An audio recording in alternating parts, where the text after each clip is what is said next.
In the sun-scorched plains of New Mexico's Dust Valley, where wild horses still roam free and old legends never truly die, a story of quiet strength is about to unfold. Lucas Morgan, a seemingly ordinary ranch hand at the Broken Spur Ranch, moves with a grace that speaks of something more than just years of working cattle. His weathered hands, equally skilled at mending fences and calming spooked horses, carry the subtle marks of another life, one learned at the feet of the most feared gunfighter the Southwest has ever known. Before we jump back in, tell us where you're tuning in from, and if this story touches you, make sure you're subscribed, because tomorrow I've saved something extra special for you. When the ruthless Blackwater Syndicate sets its sights on the struggling ranches of Dust Valley, they see easy targets ripe for the taking. What they don't see is the depth of training behind Lucas Morgan's peaceful demeanor or the deadly legacy left behind by a man known only as the Ghost of El Paso, a legendary gunfighter whose real name was whispered in fear from Texas to California. As the Blackwater Syndicate begins their campaign of intimidation and violence, they're about to learn that sometimes the deadliest skills aren't displayed in grand gestures or bold claims, but in the quiet patience of a man who learned from a legend that true strength lies in knowing when to strike. This is the story of how the Blackwater Syndicate discovered that sometimes the most dangerous man isn't the one wearing the gun, but the one who learned from the master who did. The morning sun paints long shadows across the Broken Spur Ranch as Lucas Morgan goes about his daily routine. His movements carry a peculiar efficiency, each motion precise, deliberate, as though even the simplest task deserves complete attention. The other hands have noticed it over the years, how he seems to glide rather than walk, how his eyes constantly scan the horizon without seeming to move, how he always knows when someone's approaching before they make a sound. In the main corral, Lucas works with a particularly difficult Mustang, one that 3 other hands couldn't get near. His approach is methodical, almost mathematical in its precision. "Easy there, Shadow," he murmurs, his voice carrying that particular tone that makes both horses and humans instinctively calm. Some fights aren't won with force. Maria Hernandez, the ranch owner's daughter, watches from the fence. Her family's spread has seen better days. Drought and hard times have taken their toll, and the vultures are starting to circle. But there's something about Lucas that gives her hope, something in how he handles himself that speaks of capabilities far beyond breaking horses. "Never seen anyone move like that with the horses," she says, approaching the corral. "Where'd you learn?" Lucas continues his careful work with Shadow, each movement a study in controlled energy. "Had a teacher once," he replies, his voice carrying the weight of memories. "Taught me that real power isn't in how much force you use, but in knowing exactly when and where to apply it." Maria's about to respond when the sound of approaching vehicles catches their attention. Lucas's stance shifts subtly. Most wouldn't notice it, but Maria's spent 5 years watching him work. It's the same change she's seen when he spots a rattler near the horses or when winter wolves get too close to the herd. His relaxed posture becomes something else, something that speaks of readiness held in perfect check. 3 black SUVs pull up to the ranch house, their polished surfaces out of place in the dusty ranch yard. Men in expensive suits emerge, their stances carrying the artificial confidence of those used to taking what they want. The leader, a tall man with silver-streaked hair and a smile that never reaches his eyes, approaches Maria. "Miss Hernandez," he says smoothly, "I'm James Blackwater. I believe your father's expecting us." Lucas continues working with Shadow, his movements never faltering, but his attention shifts. He notes positions, angles, the subtle bulges of concealed weapons under expensive jackets. The other hands drift away, sensing trouble, but Lucas remains close enough to hear, far enough to appear uninvolved. He's in town, Maria replies, her voice steady despite the tension Lucas can read in her shoulders. I can pass along a message. Blackwater's smile widens, becoming something predatory. Oh, I think this is something we should discuss in person. You see, my organization has been looking at properties in Dust Valley and the Broken Spur. He pauses, looking around with calculated disdain. Well, let's just say we see potential. Lucas leads Shadow to the water trough, his movement still measured, still precise. To most observers, he's simply doing his job, paying no attention to the conversation, but his positioning puts him exactly 27 feet from the nearest SUV, with clear lines of sight to all approaches. We're not selling. Maria's voice carries the steel of generations of ranchers who've faced down everything from drought to rustlers. Not to you, not to anyone. Blackwater's laugh carries no humor. Miss Hernandez, I don't think you understand. We're not really asking. He gestures around the ranch. Times are hard, debts pile up. Would be a shame if the bank suddenly needed to call in those loans your father took out last spring. Lucas feels the shift in the air, the subtle tension that speaks of violence held in check. He remembers another voice from years ago, teaching him to read these moments. Kid, the ghost of El Paso had told him, most folks watch the gun, the knife, the obvious threat. But real danger announces itself in the quiet moments, in the spaces between words. Maria stands her ground, but Lucas sees her hands tremble slightly. Is that a threat, Mr. Blackwater? Just business, Blackwater replies smoothly. We'll be back tomorrow. I trust your father will be available then. He turns to leave, then pauses, his eyes falling on Lucas for the first time. Something in Lucas's stillness catches his attention, makes him look closer. You, Blackwater calls out. You're not local. Lucas continues grooming Shadow, his movements never changing pace. Just a ranch hand, he replies, his voice carrying. That same calm he uses with spooked horses. Blackwater studies him for a moment longer, something like recognition flickering in his eyes. But whatever he sees or thinks he sees, he keeps to himself. The SUVs depart in a cloud of dust, leaving behind a silence heavy with promise. Maria approaches Lucas, her face tight with worry. They're not going to stop, are they?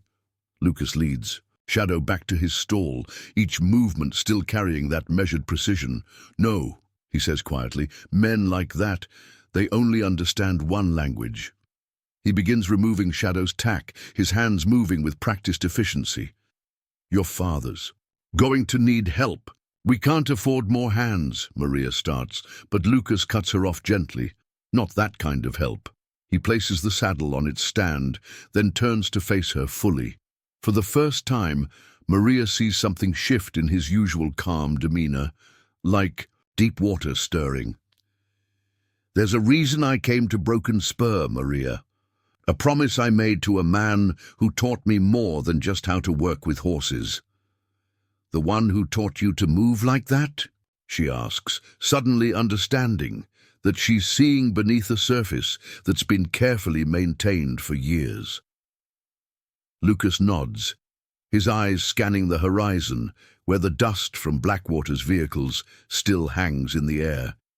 The ghost of El Paso, he says softly, the name carrying weight even after all these years. Most folks thought he was just a legend, a story to scare children and outlaws. But he was real, and before he disappeared, he taught me everything he knew. Maria's eyes widened slightly. Everyone in the Southwest knew the stories of the ghost of El Paso, the gunfighter who could appear like smoke and disappear like wind, who never lost a fight and never drew first, but whose speed and accuracy had become legendary. Why here, she asks finally. Why work as a ranch hand if you have those skills? Lucas's smile carries a hint of sadness, because he taught me more than just how to fight. He taught me that true strength lies in building something worth protecting. His hand runs along Shadow's flank, feeling the horses gradually calming. Heartbeat. Been watching Dust Valley for 3 years now, seeing the signs, knowing that sooner or later someone like Blackwater would come. And now they have, Maria says quietly. Now they have, Lucas agrees, his voice carrying that deadly quiet that makes even Shadow's ears prick forward. And they're about to learn what the ghost taught me about patience, about waiting, about knowing exactly when to make your stand. The sun begins its descent toward the horizon, painting the ranch in shades of gold and shadow. In the distance, a coyote calls, a lonely sound that echoes off the valley walls. Lucas continues his work, each movement still precise, still measured. But now, Maria sees them differently. What she once took for the careful habits of a skilled ranch hand, she now recognizes as something else, the ingrained motions of a man taught by a legend, a man who spent years keeping his skills sharp while waiting for the moment they'd be needed. The ghost of El Paso's last student is about to teach the Blackwater Syndicate why some legends are best left undisturbed, and why sometimes the most dangerous man isn't the one wearing the gun, but the one who learned from the master, who did. In the ranch house kitchen, Rosa Hernandez, Maria's mother, prepares dinner with the same determination that's helped her family survive 3 generations on this land. Her hands move steadily, but her eyes keep drifting to the window, to where Lucas continues his evening routine with methodical precision. "There's always been something different about that one," she says to Maria, who sits at the worn kitchen table, her fingers tracing old knife marks in the wood. "The way he watches, the way he moves, reminds me of stories my grandfather used to tell about the old guardians of the border." Maria considers telling her mother what Lucas revealed, but something in his manner suggested discretion. Instead, she watches him work, seeing his routine with new understanding.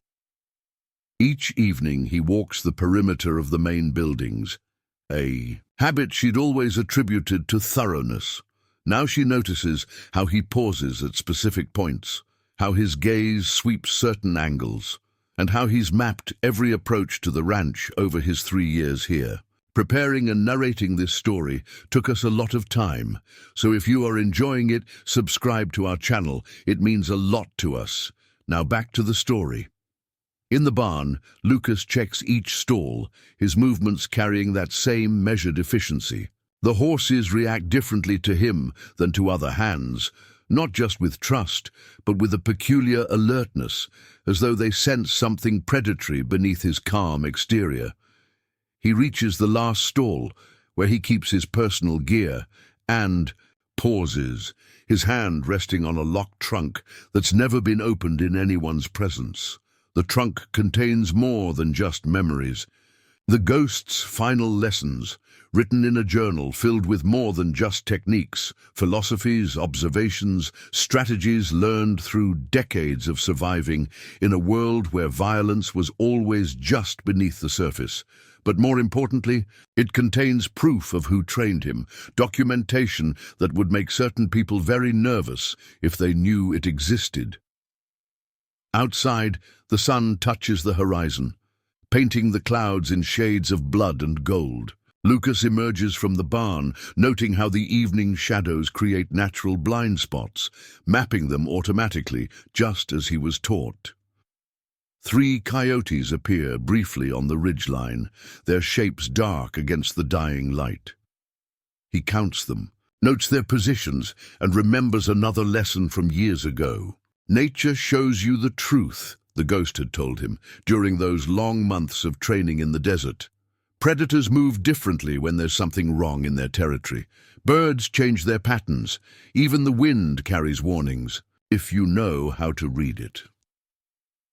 A truck appears on the distant road, its headlights cutting through the gathering dusk. Lucas recognizes the engine sound. Miguel Hernandez, returning from town.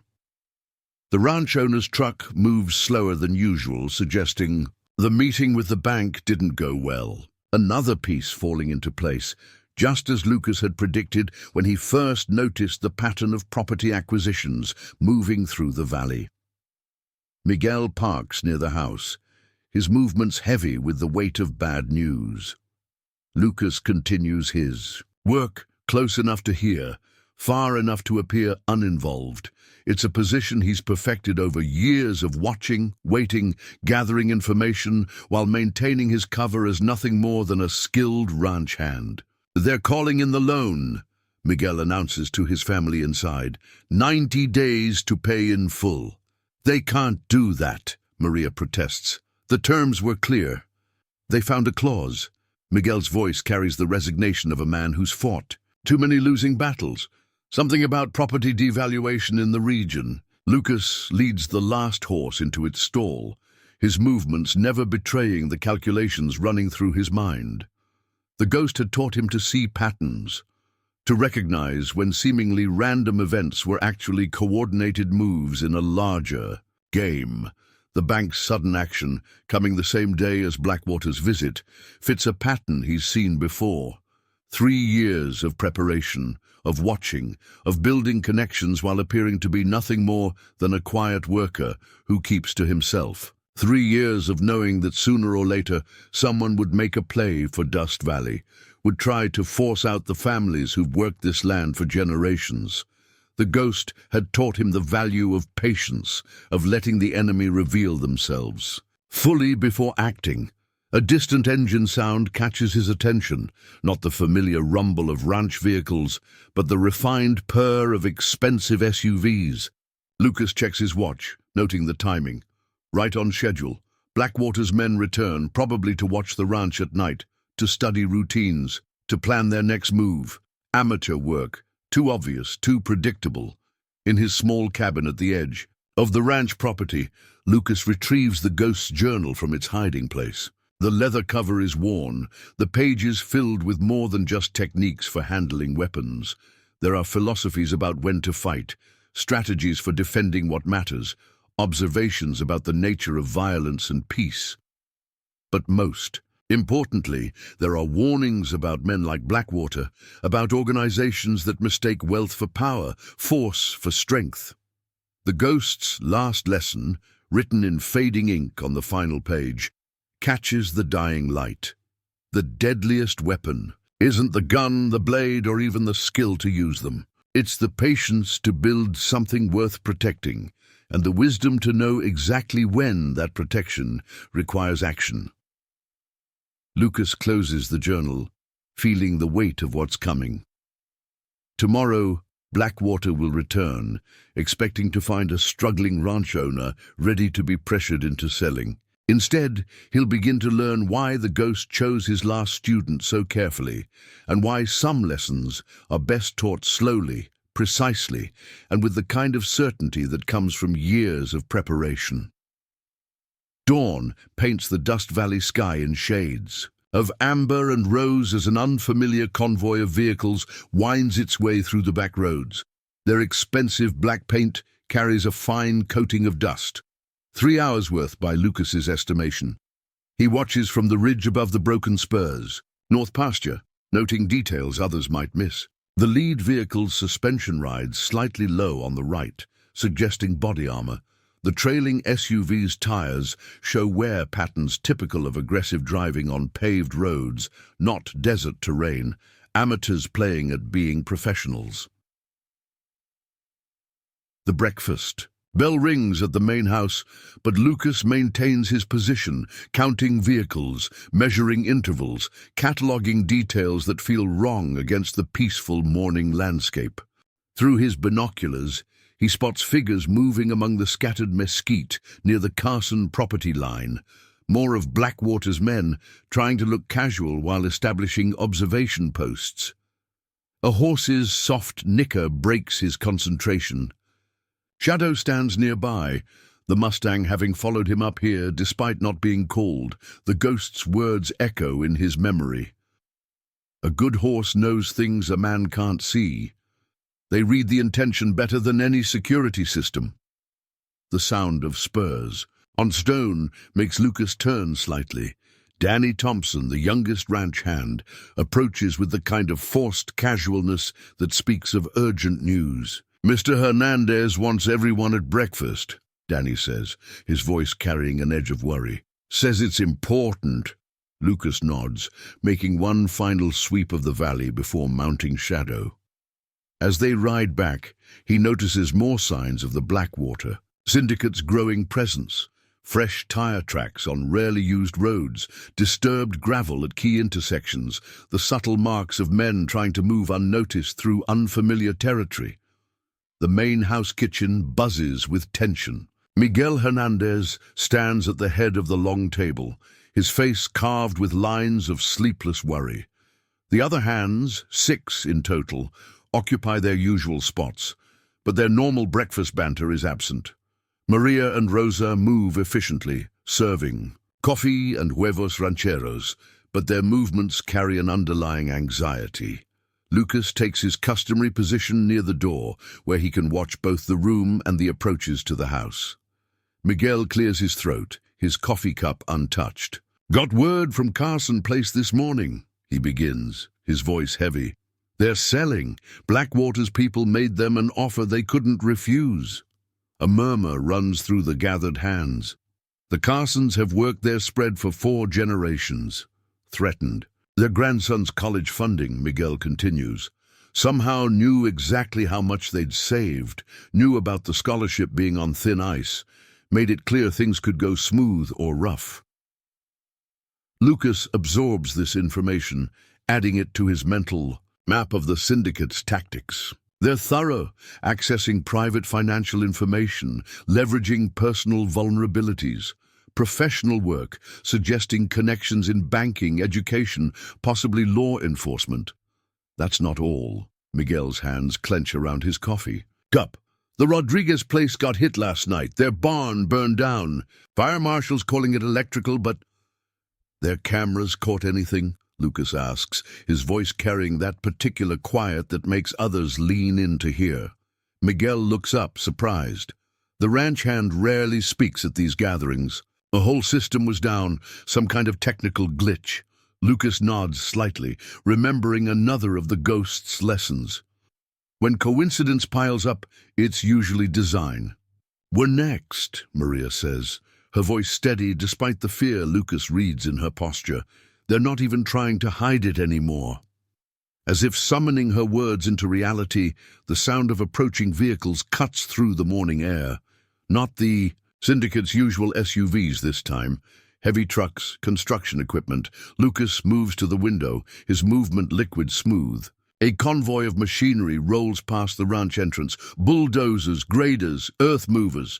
They're starting work on the Carson place already, Danny reports, his young face tight with anger. Ain't even been 24 hours. Lucas watches the procession with professional interest, noting details that others might miss. The equipment is new, but the operators move with military precision. Private security contractors playing at construction work. He spots at least 3 men wearing boots that aren't standard for operators, but are favored by former special forces. "They're saying they're building some kind of resort," Miguel explains, his voice bitter. "Luxury homes, golf course, the works, progress they call it." Lucas's attention shifts to movement in the mesquite beyond the equipment. Men with rifles, trying to blend into the landscape, watching the ranch's reactions. More amateurs. They've positioned themselves where the morning sun throws their shadows long, making them easy to spot for anyone who knows what to look for. "What are we going to do?" Danny asks, his hand unconsciously moving to where a gun would ride if this were an old western. "We fight," Maria declares, her jaw set with determination. "No." Lucas's voice cuts through the tension, still quiet but carrying an authority that makes everyone turn. Fighting is what they want. Give them an excuse to escalate, bring in law. Enforcement they've already bought. Miguel studies him thoughtfully. In 3 years, this is the most Lucas has ever said at one time. "You sound like you've seen this before." Lucas continues watching the convoy, his stillness now carrying a different quality. Not the peaceful calm of a ranch hand, but the contained energy of something else entirely. Seen it. Learned how to stop it. The room falls silent. The other, and sensing something shifting in the quiet man they thought they knew. Maria catches her father's eye, a silent question passing between them. "Got some thoughts on how to handle this?" Miguel asks carefully. Lucas turns from the window, his movements carrying that liquid grace that speaks of training far beyond working cattle. They're following a pattern, seen it in other places. First they isolate, cut off support networks, create fear. Then they pressure the vulnerable ones, make examples, build momentum so it looks inevitable. And then, Rosa asks, her hands stilling on the coffee pot, then they get careless, start believing in their own power, make mistakes. His voice drops lower, carrying echoes of lessons learned in harsh places. That's when you show them the difference between having power and knowing how to use it. A truck engine guns, aggressively outside, one of Blackwater's men making a show of force. Lucas notes the sound signature, categorizes it for future reference. Amateur work again, telegraphing intention instead of maintaining tactical advantage. The ghost taught you more than just handling horses, didn't he? Miguel asks quietly. Lucas meets his eyes steadily. Taught me that real strength isn't in the fight. It's in knowing how to make fighting unnecessary. He moves toward the door with that measured precision that now carries new meaning. But he also taught me that when fighting becomes necessary, you do it smart, you do it right, you do it in a way that ensures you never have to do it again. Outside, the construction convoy has passed, but Lucas reads the next moves forming. Blackwater's men will watch their reactions, probe for weaknesses, look for pressure points. They'll expect fear, anger, maybe some token resistance. What they won't expect is someone who's seen their tactics before, someone trained by a legend to dismantle operations exactly like this. The ghost's voice whispers from memory. The best defense isn't in what you do when they attack. It's in what you've already done before they know they need to fear you. Lucas heads toward the barn, his mind already mapping out the pieces of a strategy 3 years in the making. Every relationship he's built in town, every detail he's gathered. About the valley's power structures, every bit of intelligence about who really controls what, all of it assembled patiently, precisely, like a weapon waiting to be employed. The Blackwater Syndicate thinks they're dealing with simple ranchers, people who can be pressured, threatened, forced into submission. They're about to learn why the ghost chose this valley for his last student's proving ground, and why some lessons are best taught slowly, methodically, and with the kind of precision that comes from years of preparation. In the distance, dust rises from the Carson place as bulldozers begin their work. But dust can hide many things: movement, intention, the subtle signs of countermeasures being deployed. Lucas allows himself a small smile, remembering the ghost's words about using an enemy's confidence against them. The game is starting, but not the one Blackwater thinks he's playing. This isn't about defending one ranch anymore. It's about teaching a lesson that will echo through every corrupt boardroom and backroom deal. A lesson about why some places shouldn't be disturbed, and why some men are best left to their quiet work. The morning sun climbs higher as Lucas begins his preparations. He has calls to make, pieces to position, a strategy to set in motion. The ghost taught him that patience isn't just about waiting, it's about knowing exactly when to act and having everything in place when that moment comes. The Blackwater Syndicate is about to learn the difference between having power and understanding it, between showing force and knowing how to use it. But first, they need to learn why some quiet men are best left to their peaceful work, and why some lessons come at a price higher than they're prepared to pay. Later that morning, Lucas walks the length of the southern fence line, appearing to check for damage but actually cataloging changes in the valley's rhythm. A red-tailed hawk circles overhead, its flight pattern altered from its usual route. Someone in the high ground is disturbing its hunting territory. The morning breeze carries diesel fumes from the Carson place, along with something else. Gun, oil, the kind used on tactical weapons rather than hunting rifles. He pauses at the old windmill, its creaking blades marking time like a metronome. 3 years ago, when he first arrived at Broken Spur, he'd repaired it himself, adding modifications. that most would overlook. The hollow base now houses surveillance equipment that covers the southern approach. Similar setups dot the valley, disguised as agricultural necessities, creating a network of observation points that would make professional security firms envious. Danny catches up to him, the young hand's horse showing signs of hard riding. "More news from town," he reports, trying to mask his breathlessness. "Sheriff's deputies are doing routine patrols near the Rodriguez place, keeping people away from the fire scene." Lucas nods slightly, adding another piece to the puzzle. The ghost's voice echoes in his memory. "Corruption shows itself in patterns. Watch how power moves, who benefits, who looks away." "That's not all," Danny continues, his voice dropping lower. "Saw some strangers at the bank. City types, but they move wrong, like they're trying too hard to look casual."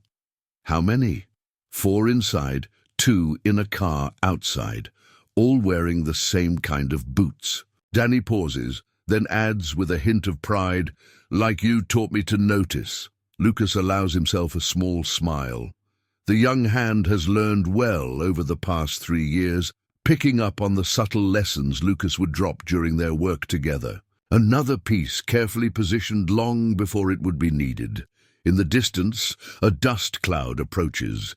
More construction equipment heading toward the Carson place. But the spacing between vehicles is too precise, the formation too structured for regular contractors. Lucas spots the telltale signs of tactical positioning disguised as casual convoy movement. "They're creating a perimeter," he observes quietly, using the construction work as cover to establish control points. Danny's hand unconsciously moves to the knife on his belt, a gift from Lucas last Christmas, though the young hand never questioned why a simple ranch hand would give him a blade balanced for throwing. "Should we tell Mr. Hernandez?" "He already knows."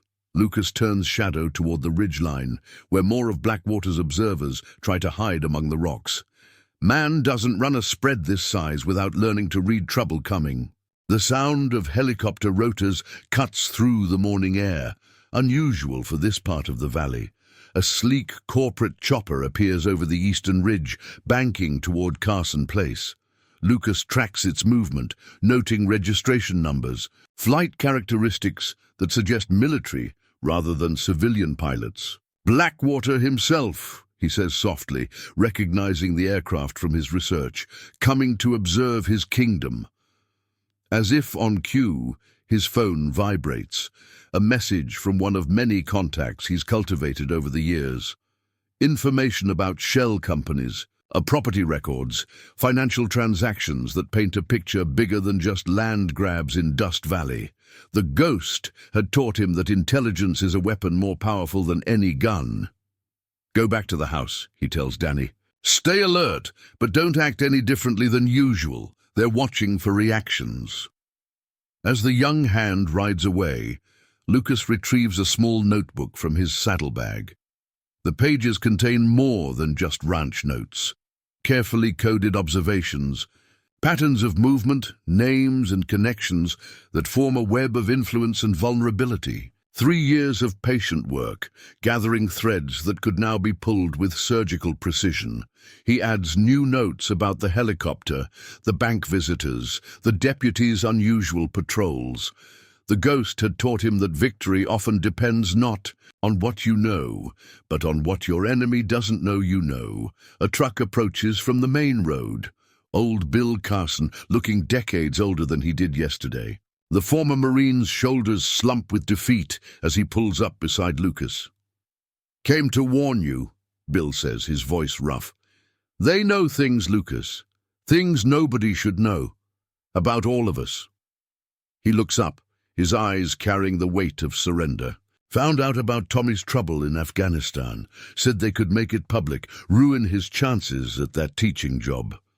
Lucas absorbs this information, adding it to his mental map.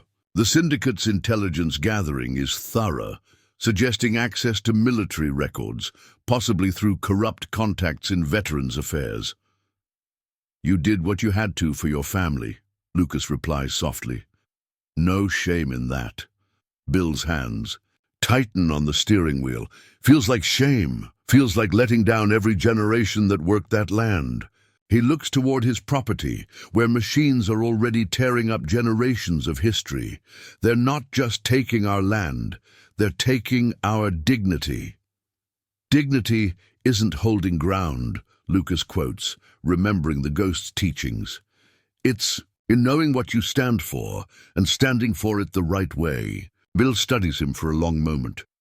You know something, don't you? Got that same look my recon sergeant used to get before a mission. Lucas meets his eyes steadily. Know that some things are worth protecting. Know that men like Blackwater mistake. Wealth for strength, force for power. His voice drops lower, carrying echoes of lessons learned in harsh places. And know that sometimes the best way to protect something isn't by fighting for it, but by making the enemy realize that fighting for it will cost them everything. As Bill drives away, Lucas watches Blackwater's helicopter circle the valley like a vulture sizing up prey.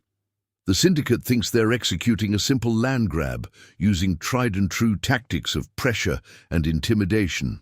What they don't realize is that they're actually participating in a different operation entirely, one planned with the same precision and patience that made the Ghost of El Paso a legend. The morning sun climbs toward noon as Lucas makes his own preparations. In his cabin, hidden beneath floorboards that would defeat most metal detectors, rests a satellite phone that connects to a network of contacts cultivated over years. Former operators who owe the ghost favors, journalists hungry for stories about corporate corruption, federal agents who remember when certain cases went cold for lack of evidence. All the pieces are in place, positioned with the same careful precision the ghost used to teach him about handling weapons. But the weapon being deployed now isn't a gun or a blade. It's information, leverage, the kind of power that makes physical force obsolete. The Blackwater Syndicate is about to learn why the ghost chose this valley for his last student's proving ground, and why some lessons are best taught with a subtlety that makes violence unnecessary. The Desert Rose Diner sits at the crossroads of Highway 47 and Old Mission Road, its neon sign flickering against the harsh midday sun. Lucas parks his weathered Ford pickup, where it gives him clear views of all approaches, noting the 3 black SUVs already flanking the entrance. The diner's regular customers are conspicuously absent, replaced by men whose casual postures can't quite hide their tactical training. Inside, Sarah Martinez, who's owned the diner for 30 years, moves between tables with deliberate calm. Her eyes meet Lucas's briefly as he enters, a slight nod conveying volumes. 2 of Blackwater's men occupy strategic positions, one by the kitchen door, another near the front window. Their suits are expensive, but their shoes show the scuffing typical of ankle holsters. Lucas chooses a booth with clear sightlines to all exits, settling in with the same measured grace he uses when approaching nervous horses. Sarah brings coffee. Without being asked, her hands steady but her voice carrying an edge of tension. The usual Lucas, just coffee today, Sarah, expecting company. His voice remains gentle, but his eyes track movements reflected in the chrome napkin holder. A third man entering through the back door, trying to look casual while establishing a tactical position. The bell above the door chimes as James Blackwater enters, ducking slightly under the frame. His tailored suit speaks of boardrooms and power lunches, but Lucas notes the calluses on his trigger finger, the way he automatically checks corners and exits. Former military, probably special operations, now wielding corporate power instead of government authority. Mr. Morgan. Blackwater's voice carries that practiced smoothness that makes every word sound reasonable. Thank you for agreeing to meet. Lucas gestures to the opposite seat, his movements unhurried. Your choice, though private conversations usually work better in private. A flicker of surprise crosses Blackwater's face, not the response he expected. from a simple ranch hand. He slides into the booth, his bulk making the space seem smaller. Two more men enter, positioning themselves with military precision near the counter. "I'll be direct," Blackwater begins, studying Lucas with predatory interest. "The Hernandez spread is a key piece in our development plans. Prime location, good water rights, excellent road access." He pauses, his smile never reaching his eyes. "We're prepared to be very generous." Lucas sips his coffee, noting how Blackwater's men have positioned themselves to cover all angles. Amateur work. They're watching the obvious threats, missing the real ones. "Not my land to sell." "No, but you have influence there. Miguel Hernandez trusts your judgment." Blackwater leans forward slightly. "We've done our research, Mr. Morgan. 3 years at Broken Spur, always in the background, always watching. The kind of man who notices things." Sarah approaches with a coffee pot, but Lucas subtly shakes his head. She retreats, understanding the unspoken warning. Outside, more vehicles arrive, local sheriff's deputies, but their positioning suggests alliance with Blackwater rather than law enforcement. "Also the kind of man who knows when things are changing," Blackwater continues. "Progress is coming to Dust Valley, whether people like it or not. The smart ones, like Bill Carson, adapt. The others—" He shrugs, the gesture, carrying calculated menace. Lucas sets his coffee down with precise care, remembering the ghost's lessons about moments like this. "Had a teacher once," he says quietly, "taught me something about progress." "Oh?" Blackwater's tone carries amusement, but his eyes sharpen with interest. "Said real progress isn't about taking things. It's about building something worth keeping." Lucas meets Blackwater's gaze steadily. "Said the men who mistake force for progress usually learn expensive lessons." The amusement fades from Blackwater's face, replaced by something colder. "Interesting perspective. Your teacher sounds like a man who understands power." Understanding power isn't the same as having it. Lucas's voice drops lower, carrying echoes of lessons learned in harsh places. "Kind of like understanding a weapon. Isn't the same as knowing when to use it." Something in his tone makes Blackwater look closer, really seeing him for the first time. Not just the quiet ranch hand, but something else. Something in how he sits, how he watches, how he holds himself. With that peculiar stillness that speaks of training far beyond working cattle. "You're not just a ranch hand," Blackwater says slowly, reassessing the situation. "Just someone who learned the difference between taking something and earning it." Lucas's movements remain measured, precise. Between using force and understanding, a motorcycle roars past outside, one of Blackwater's men making another show of force. Lucas doesn't bother looking, but notes the engine's sound, the riding pattern, the subtle signs of amateur intimidation. The valley's changing. Blackwater's voice hardens. "Hernandez spread, it's going to be part of our development. Only question is whether it happens the easy way or the hard way." "Always another way," Lucas replies softly. "If you know where to look." "Is that a threat, Mr. Morgan?" "Information," Lucas corrects gently.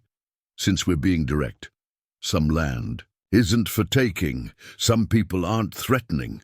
His eyes meet Blackwater's with the kind of steady gaze that makes even hardened men uncomfortable. "Some lessons aren't worth the cost of learning them." The diner's air grows heavier as two men who understand violence measure each other. Outside, more motorcycles arrive, their engines cutting off in synchronized precision, a show of force that Lucas registers without seeming to notice. "You've got until sunset tomorrow," Blackwater says finally, starting to rise. "Help convince Miguel to accept our offer, or—" He lets the threat hang unfinished. "Or you'll take it anyway," Lucas finishes. "Make an example. Show everyone what happens to people who don't cooperate." Smart man. Blackwater stands, his presence looming over the booth. "Think about your position here, Mr. Morgan. Be a shame. If certain questions start being asked about your background, about where you came from, what you did before Broken Spur, Lucas's smile carries no warmth. It would be a shame if certain answers started being found. Something in his tone makes Blackwater pause, really looking at the man he thought was just another obstacle to be removed. "Who are you?" "Just a ranch hand." Lucas rises with liquid grace. For now, he moves toward the door, each step measured and precise. Blackwater's men tense, hands drifting toward concealed weapons, but their boss waves them down. Something about Lucas's movement has triggered old instincts, memories of operators who carried themselves with that same deadly efficiency. Outside, the sun beats down on chrome and steel as Lucas walks to his truck. He can feel eyes on him, not just Blackwater's men, but Sarah watching from the diner window, locals observing from across the street, everyone wondering what's really happening in their quiet valley. His phone vibrates, a message from one of his watchers. More of Blackwater's forces arrive at Carson Place, setting up what they think are concealed positions around the valley. Amateur work again, too obvious, too confident. The truck's engine turns over with a familiar rumble as Lucas pulls away from the diner. In his rearview mirror, he sees Blackwater standing in the doorway, phone to his ear, already calling for information about the quiet ranch hand who moves like a ghost.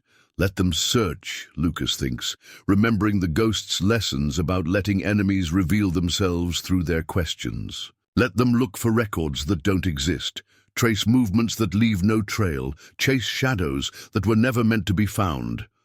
The war Blackwater thinks he's starting isn't the one he's going to get. Because some men don't just remember their training. They remember every lesson about patience, about preparation, about the precise application of pressure that makes violence unnecessary. The afternoon sun hangs high over Dust Valley as Lucas drives home, his mind already mapping out the next moves in a game Blackwater doesn't realize he's playing. The ghost's voice whispers from memory. The best weapon isn't the one you show. It's the one they never see coming until it's already won the fight.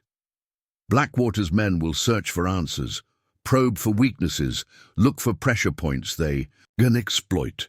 What they won't find is the truth that's been hiding in plain sight for 3 years, that some quiet men are best left to their peaceful work, and some lessons come at a price higher than even the wealthy are willing to pay. The drive back to Broken Spur takes Lucas past the Rodriguez place, where insurance adjusters pick through the barn's ashes.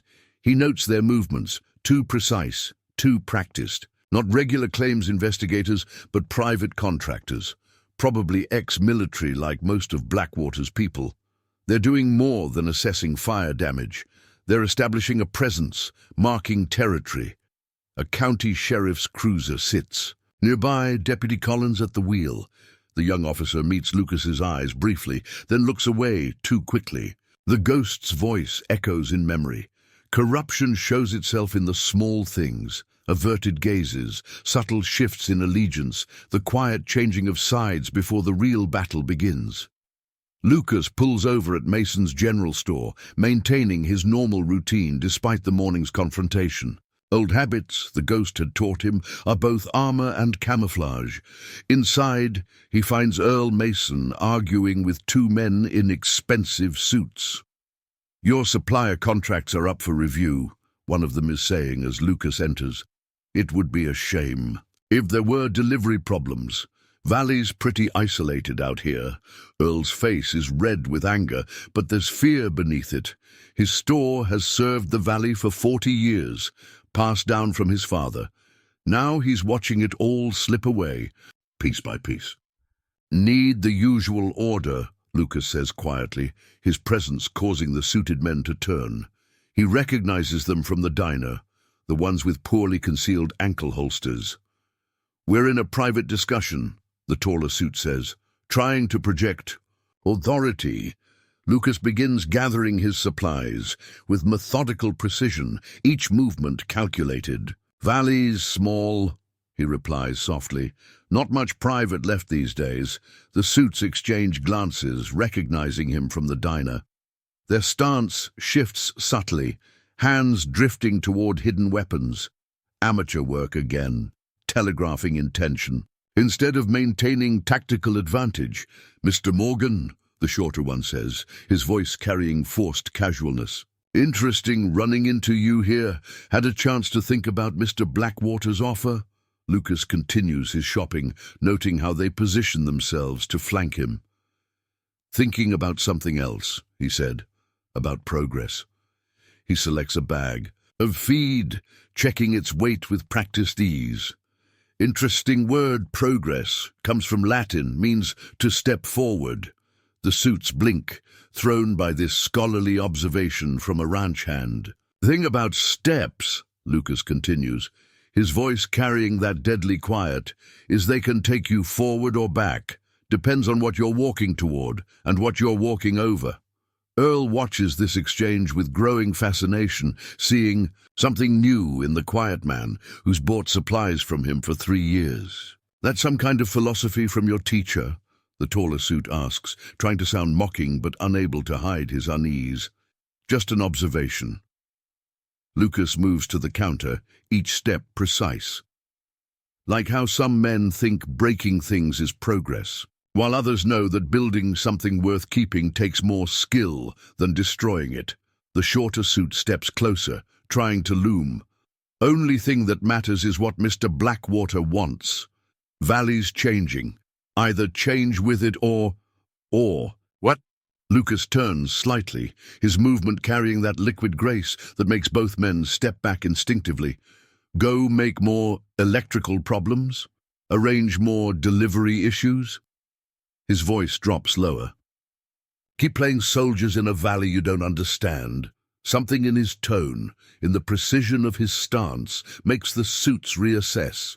They're used to intimidating shopkeepers and ranchers, not facing men who read their movements like open books. "We'll be seeing you, Morgan," the taller one manages, trying to salvage some authority as they retreat. Once they're gone, Earl lets out a breath he didn't realize he was holding. "Known you for 3 years, Lucas. Never heard you string that many words together before." Lucas begins counting out exact change for his supplies. Some conversations need more words, some need fewer. Depends on what you're trying to say. And what were you trying to say to them? Lucas meets his eyes steadily. That some valleys are worth more than money, some people are worth more than progress. He gathers his supplies with careful efficiency. And some lessons about value are best learned before the teaching gets expensive. Earl studies him with new understanding. "You're not just talking about the store, are you? Or the ranch? This is about something bigger." "Everything's about something bigger," Lucas replies softly, remembering the ghost's teachings about seeing patterns within patterns. "Question is whether you see the bigger thing in time to matter." Outside, a dust cloud approaches from the direction of the Carson place. More construction equipment, more shows of force, more pieces being moved in a game that's larger than Blackwater realizes. Lucas loads his supplies into the truck, each movement still carrying that measured precision that speaks of training beyond ranch work. His phone vibrates, another message from his network of watchers. Blackwater's people are moving faster now, pushing harder, making the kind of mistakes that come from wounded pride and underestimation. The ghost's voice whispers from memory, "The deadliest weapon isn't the gun or the blade. It's the enemy's belief in their own invincibility." As Lucas drives the final stretch to Broken Spur, he spots more of Blackwater's observers in the hills. Men with rifles and radios, thinking themselves hidden while being painfully obvious. To anyone trained by a legend in the art of watching without being seen. The afternoon sun casts long shadows across the valley, turning Blackwater's watchers into dark silhouettes against the landscape they think they control. But shadows can hide many things. Movement, intention, the subtle signs of plans long laid and now beginning to unfold. The war Blackwater thinks he's starting isn't just about land or money or progress. It's about something the ghost taught Lucas during those long months of training, that true power isn't in what you can take, but in what you've already built. Not in the force you can show, but in the strength you've hidden. Not in the threats you can make, but in the lessons you can teach to those who mistake wealth for wisdom and force for power. The valley holds its breath as two forces prepare for the next move in a game where the stakes keep rising. But only. One side knows the real rules, understands the true cost, and has spent 3 years preparing to teach a lesson about why some quiet places and some peaceful men are best left undisturbed. Dusk settles over Dust Valley like a smoky blanket, bringing, with it, the first signs of Blackwater's escalation. 3 black SUVs circle the Broken Spur's perimeter, their headlights cutting through the gathering darkness. Inside the main barn, Lucas notes their movement pattern while grooming Shadow. The horse's ears flick forward, then back, registering. The unfamiliar engine sounds. Maria bursts through the barn door, her face tight with urgency. They've cut the water supply. Main line from the irrigation system just went dead. Lucas continues his methodical brushing, but his mind catalogues this new development. Earlier than expected, Blackwater's pride stung deeper than anticipated. "Check the North Ridge storage tank," he says quietly, "already dry, and the backup pump at the east well isn't responding." A ghost of a smile crosses Lucas's face. They've taken his bait, targeting exactly the systems he'd wanted them to notice. The real water supply, hidden in a network of carefully concealed tanks and pipelines installed over 3 years, remains untouched. "They're hitting the power next," Danny reports, appearing at the barn's side door. "Saw them messing with the transformer up on County Route 8.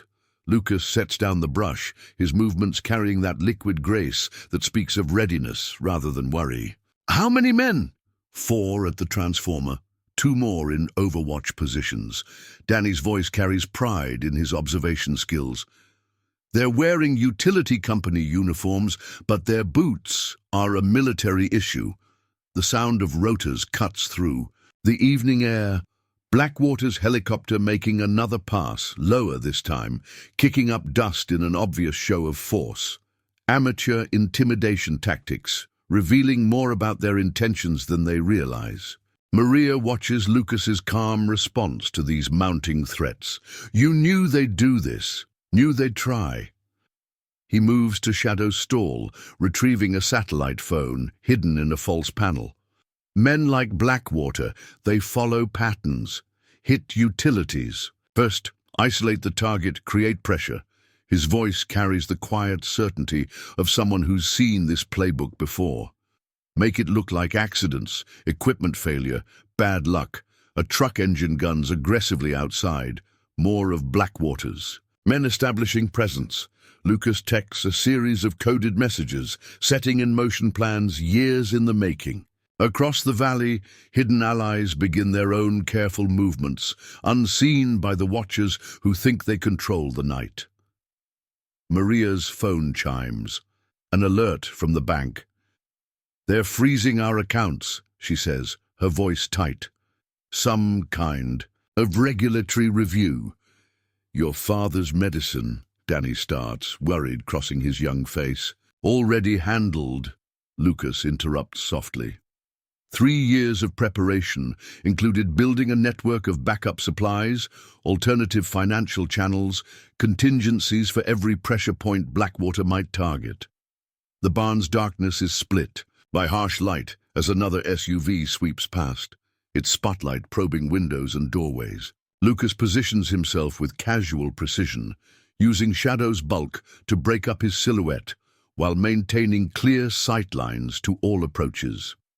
"Town's getting scared," Maria reports, scrolling through messages. "The Mendez family's restaurant just had their health inspection license suspended. The Cooper's feed store got hit with building code violations. Everyone who does business with us, they're trying to isolate us," Danny realizes. "Cut us off from everyone who might help." Lucas nods slightly, remembering the ghost's lessons about siege tactics in the modern age. Isolation only works if you don't see it coming, if you haven't already built what you need to survive it. A distant explosion shatters the evening calm. The backup generator near the old cattle pens erupting in a carefully controlled blast. Right on schedule, Lucas thinks, counting seconds until... Maria's phone rings.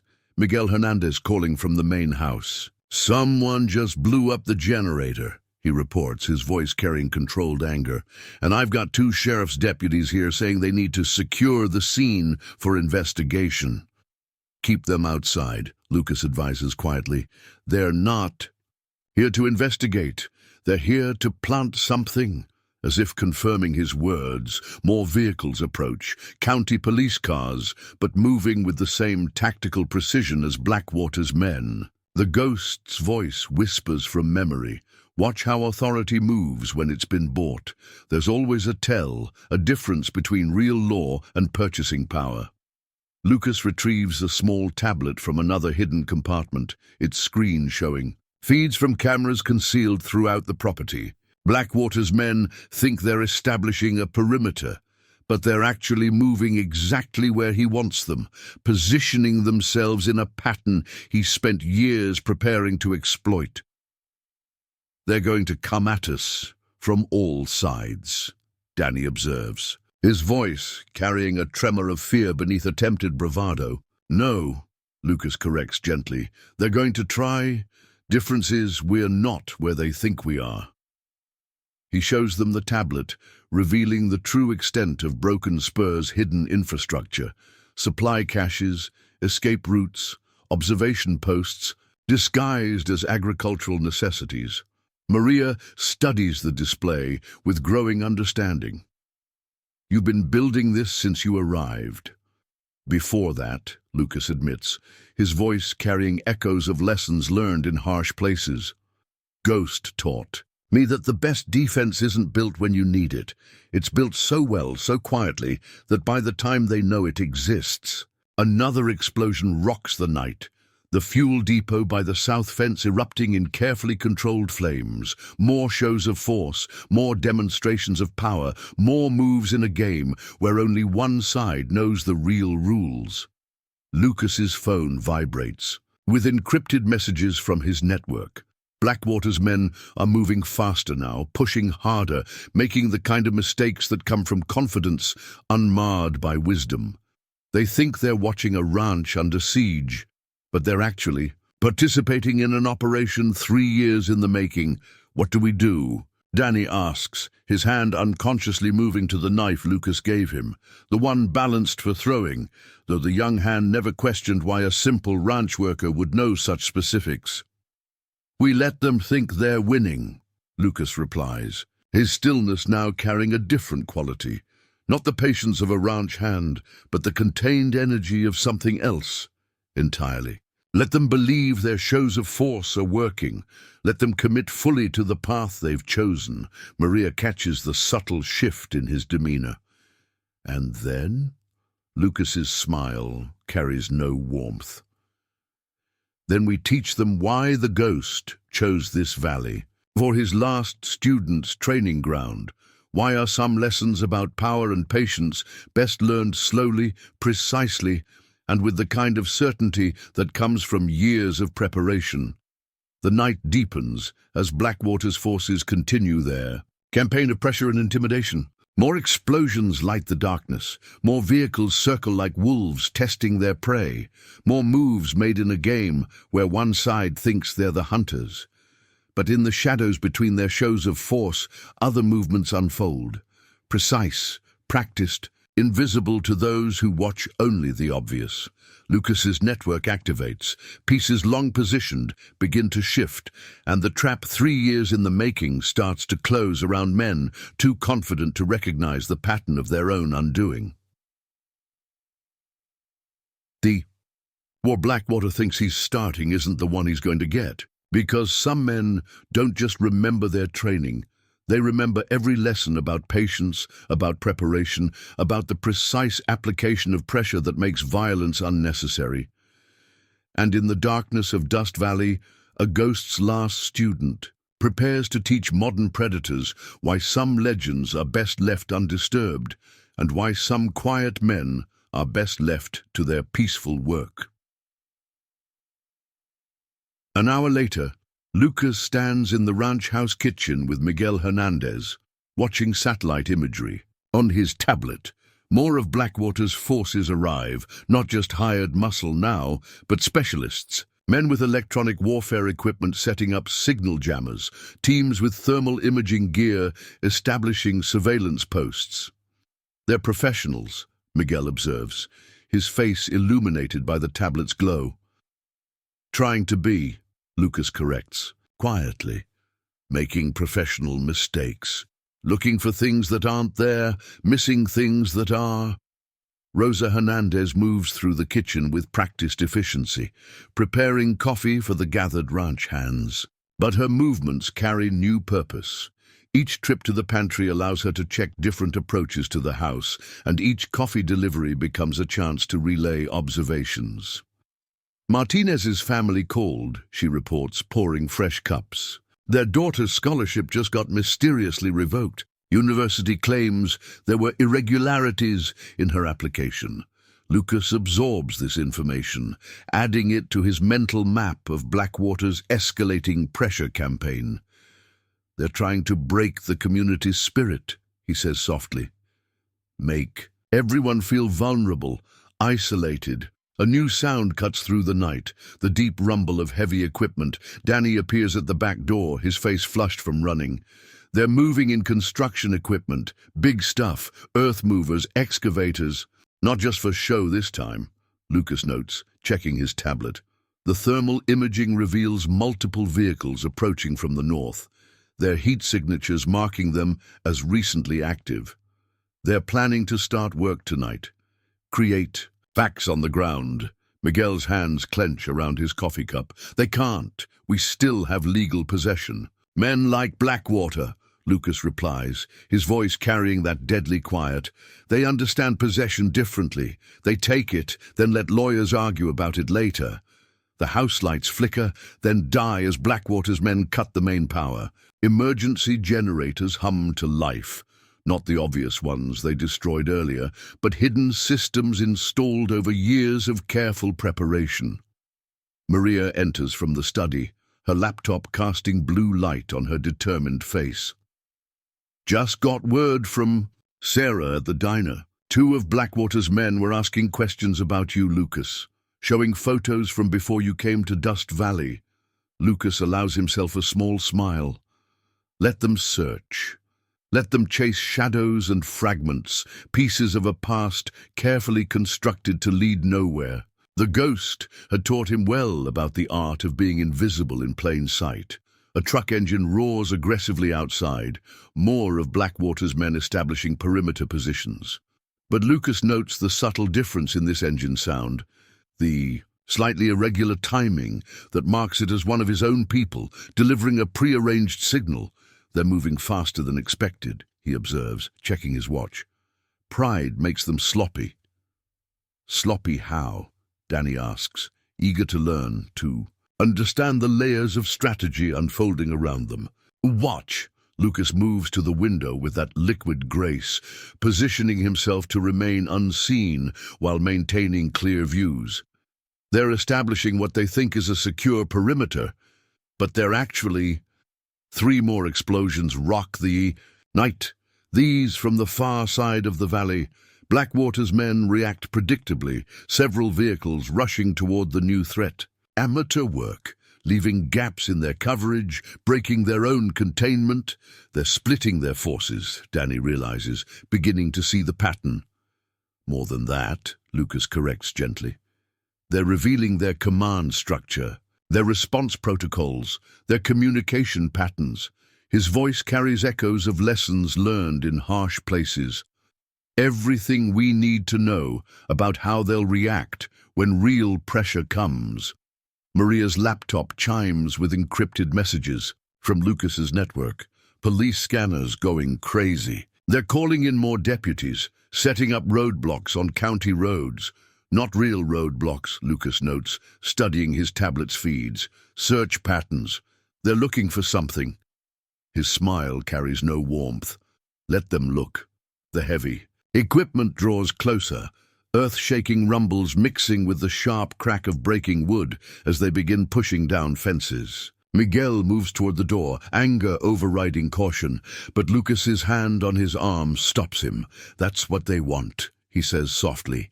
Reaction, confrontation. Excuse me. So we just watch them destroy our land? No. Lucas's voice carries that quiet certainty that makes others lean in to hear. We watch them think they're destroying it, while actually, his tablet shows new feeds, hidden cameras capturing Blackwater's men, discovering what they think are the ranch's defensive preparations.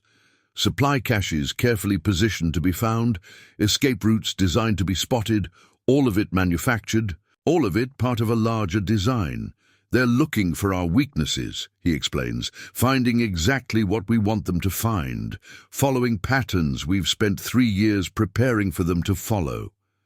The night fills with more engine sounds. As additional forces arrive, private security contractors, corrupt deputies, all the pieces Blackwater thinks he needs to take what he wants. But in the shadows between their movements, other forces shift unseen. Lucas's network activates contingencies long prepared. Pieces positioned years ago begin their careful dance. The ghost taught you all this? Maria asks, watching the tablets. Display of movement and counter-movement. How to think this many steps ahead. Taught me that real power isn't in what you do, Lucas replies, his eyes tracking thermal signatures moving through the darkness. It's in what you've already done before they know they need to stop you. A new explosion lights up the night, bigger than the others, taking out the main bridge on Canyon Road. Blackwater's forces react instantly, vehicles rushing to secure alternate routes, falling deeper into patterns they don't realize are being mapped and measured. They think they're isolating us, Danny observes from his position near the window. Cutting us off, surrounding us. No, Lucas corrects, his stillness now carrying that deadly quality that speaks of violence held in perfect check. They think they're choosing the battlefield. Actually, he reveals another layer of feeds on his tablet, showing the true extent of his preparations. They're walking into one we've spent 3 years designing. Miguel studies the display with growing understanding. Every road Blackwater's men think leads to victory actually channels them exactly where Lucas wants them. Every position they think gives them advantage actually puts them deeper into a trap 3 years in the making. You've been planning for this since you arrived, Rosa says quietly, seeing their quiet ranch hand in a new light. Everything you built, every routine you established. The ghost taught me that the best defense isn't built when you need it, Lucas replies, his voice carrying the weight of lessons learned in harsh places. It's built so carefully, so quietly, that by the time they realize it exists, the night erupts with more explosions as Blackwater's men continue their campaign of intimidation. But each blast, each show of force, each move they think demonstrates their power actually reveals more about their tactics, their responses, their vulnerabilities. And in the darkness between their displays of strength, a ghost's last student prepares to teach them why some lessons about power and patience are best learned slowly, precisely, and with the kind of certainty that only comes from years of careful preparation. Midnight oil burns in Lucas's cabin as he spreads topographical maps across his worn oak table. The ghost's journal lies open nearby, its pages marked with annotations that go far beyond combat techniques. Each entry reveals another layer of strategy, another piece of wisdom about the art of winning without fighting. A knock at the door, the specific pattern that identifies Maria. She enters carrying fresh coffee and news. Blackwater's people are spreading through town like a virus. The bank manager's missing, along with key files. Judge Anderson's suddenly left for an emergency family matter. Lucas traces lines on the map with calloused fingers, noting how Blackwater's forces have positioned themselves exactly where he'd predicted they would 3 years ago. They're eliminating potential legal obstacles, he observes quietly, clearing the path for what comes next. The cabin's darkness hides sophisticated equipment masked as simple ranch necessities. A weather-beaten radio cabinet conceals state-of-the-art communications gear. Ancient-looking tack boxes house surveillance systems that would make military units envious.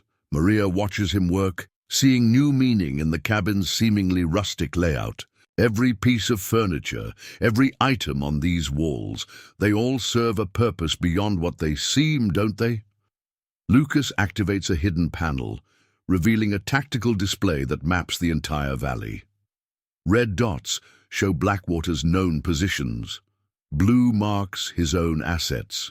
But it's the green markers that catch Maria's attention, positions and resources she never knew existed. The ghost taught me about layers, he explains, voice carrying that deadly quiet. Surface layer that everyone sees, tactical layer that professionals spot, and the real layer beneath it all. Most people stop looking when they find the second one. His phone chirps, a specific tone indicating messages from his network. Carson's oldest boy just got arrested in town. Deputies claim they found drugs in his truck. Maria's hands clench. Tommy Carson, he's never touched drugs in his life. Exactly. Lucas adds this information to his mental map. They're not trying to be believable. They're demonstrating power, showing they can make the truth whatever they want it to be. A new sound cuts through the night. Horses in the distant pasture, moving in patterns that speak of unfamiliar presence. Lucas checks his tactical display, noting heat signatures where they shouldn't be. They're probing the ranch's outer edges, he observes, looking for weak points, testing responses. His smile carries no warmth, finding exactly what we want them to find. Maria studies the display with growing understanding. These supply caches they've discovered, these secret routes they're mapping, they're all part of your plan. Ghost taught me about false flags and false targets, about letting the enemy think they're smarter than you, letting them find the things they expect to find. He activates another layer of the display, revealing the true network hidden beneath the obvious one, while the real infrastructure stays invisible. A truck engine growls outside. Danny's arrival, his riding pattern conveying specific intelligence. The young hand enters, his face flushed with excitement and concern. They're setting up some kind of electronic surveillance center at the old Weber Place, he reports. Lots of antenna arrays, satellite dishes, and the men installing them, they're different from the others. Move differently, more professional. Lucas nods slightly. NSA contractors, probably, or former military intelligence. Blackwater's bringing in his real specialists now. He checks his watch. Right on schedule. Maria's eyes widened. You wanted them to bring in the specialists? Wanted them to think they need specialists, Lucas corrects gently. Ghost taught me that every expert has blind spots, the more specialized. They are, the bigger those blind spots become. He moves to an old trunk in the corner, the one that's never been opened in anyone's presence. The lock clicks open with practiced precision, revealing not weapons but documents, files, records, evidence gathered over 3 years of patient observation.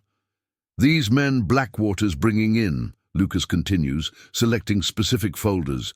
They're good at what they do, very good, but they're looking for specific things, expecting specific patterns. His voice carries echoes of lessons learned in harsh places. They'll find our surveillance and counter it, find our communications and shut them down, find our supply lines and cut them off. And that helps us how? Danny asks, struggling to understand, because while they're feeling clever about finding what they expect to find, Lucas reveals another hidden panel, this one containing equipment that looks decades ahead of what Blackwater's specialists are setting up. They won't see what they don't expect to exist. Maria examines the technology with wonder. Where did all this come from? Ghost had friends, people who owed him favors, people who understood that sometimes the best way to fight corruption isn't through official channels. Lucas begins activating systems that have waited 3 years for this moment. People who could provide tools that don't officially exist. Screens come to life, showing feeds from places that should be impossible to monitor. Every secure communication Blackwater's people think they're making, every encrypted transmission they believe is safe, all of it flowing through channels Lucas laid down years ago. They're coordinating something big, Danny observes, watching. The feeds, all these specialists, all this equipment, they're preparing for what they think is coming. Lucas agrees softly. Setting up defenses against what they believe we might do, looking for threats that match their experience, their training. A helicopter passes overhead, not Blackwater's usual transport, but something more specialized. Electronic warfare equipment. Lucas notes, designed to detect and jam communications.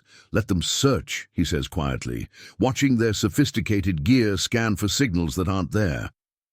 Let them think they're winning the technical battle, while the real operation, his hands move over equipment that shouldn't exist, activating networks that no scan will detect. The Ghost's final gift, technology so advanced it appears primitive to those looking for cutting-edge threats. Maria watches him work, seeing new layers of the man she thought she knew. All these preparations, this technology, these plans within. Plans? How did you know? How could you be sure Blackwater or someone like him would come? Lucas's movements carry that liquid grace that speaks of violence held in perfect check. Ghost taught me to read patterns, to see how power moves, how corruption spreads. He brings up records showing property acquisitions across 3 states, financial transactions hidden behind layers of shell companies. Men like Blackwater, they follow predictable paths, think they're being clever, being unpredictable, while actually the tactical display updates, showing Blackwater's forces moving exactly as Lucas had mapped out years ago. Every position they take, every defensive measure they implement, every secure facility they establish, all of it falling perfectly into a pattern designed long before they arrived. They think they're establishing control, Lucas explains, his voice carrying that deadly quiet. Actually, they're binding themselves into a web 3 years in the making. Every move they make, every asset they commit, every specialist they bring in. Danny studies the display with growing understanding. They're not just showing us their capabilities. No, Lucas agrees softly. They're showing us exactly how they'll react when the real pressure comes, when all these layers they think they've mastered suddenly. The night erupts with new activity as Blackwater's specialists detect what they believe is the ranch's hidden communications network. They move quickly, professionally, shutting down transmitters and signals they've worked hard to find. Lucas allows himself a small smile, remembering the Ghost's lessons about the arrogance of experts. Let them feel clever. Let them believe their superior technology and training have given them the advantage. While the real operation unfolds through channels they're too sophisticated to consider, too professional to believe could exist. The war they think they're winning isn't the one they're actually fighting, because some men don't just remember their training. They remember every lesson about how expertise can blind you, how sophistication can become a weakness, and how the deadliest weapon is often the one that seems too primitive to be a threat. Hours deepen as Lucas leads Maria and Danny through hidden spaces beneath the broken spur, a network of old mining tunnels converted into something else entirely. Each chamber reveals another layer of preparation. Medical supplies, emergency rations, communications equipment disguised as obsolete farming tools. Root cellar been here since the 1890s, Maria observes, touching walls that look rough and natural, but are actually carefully reinforced. Dad always wondered why you spent so much time organizing it. Lucas checks seals on waterproof containers, each movement precise. Ghost taught me about using history as cover.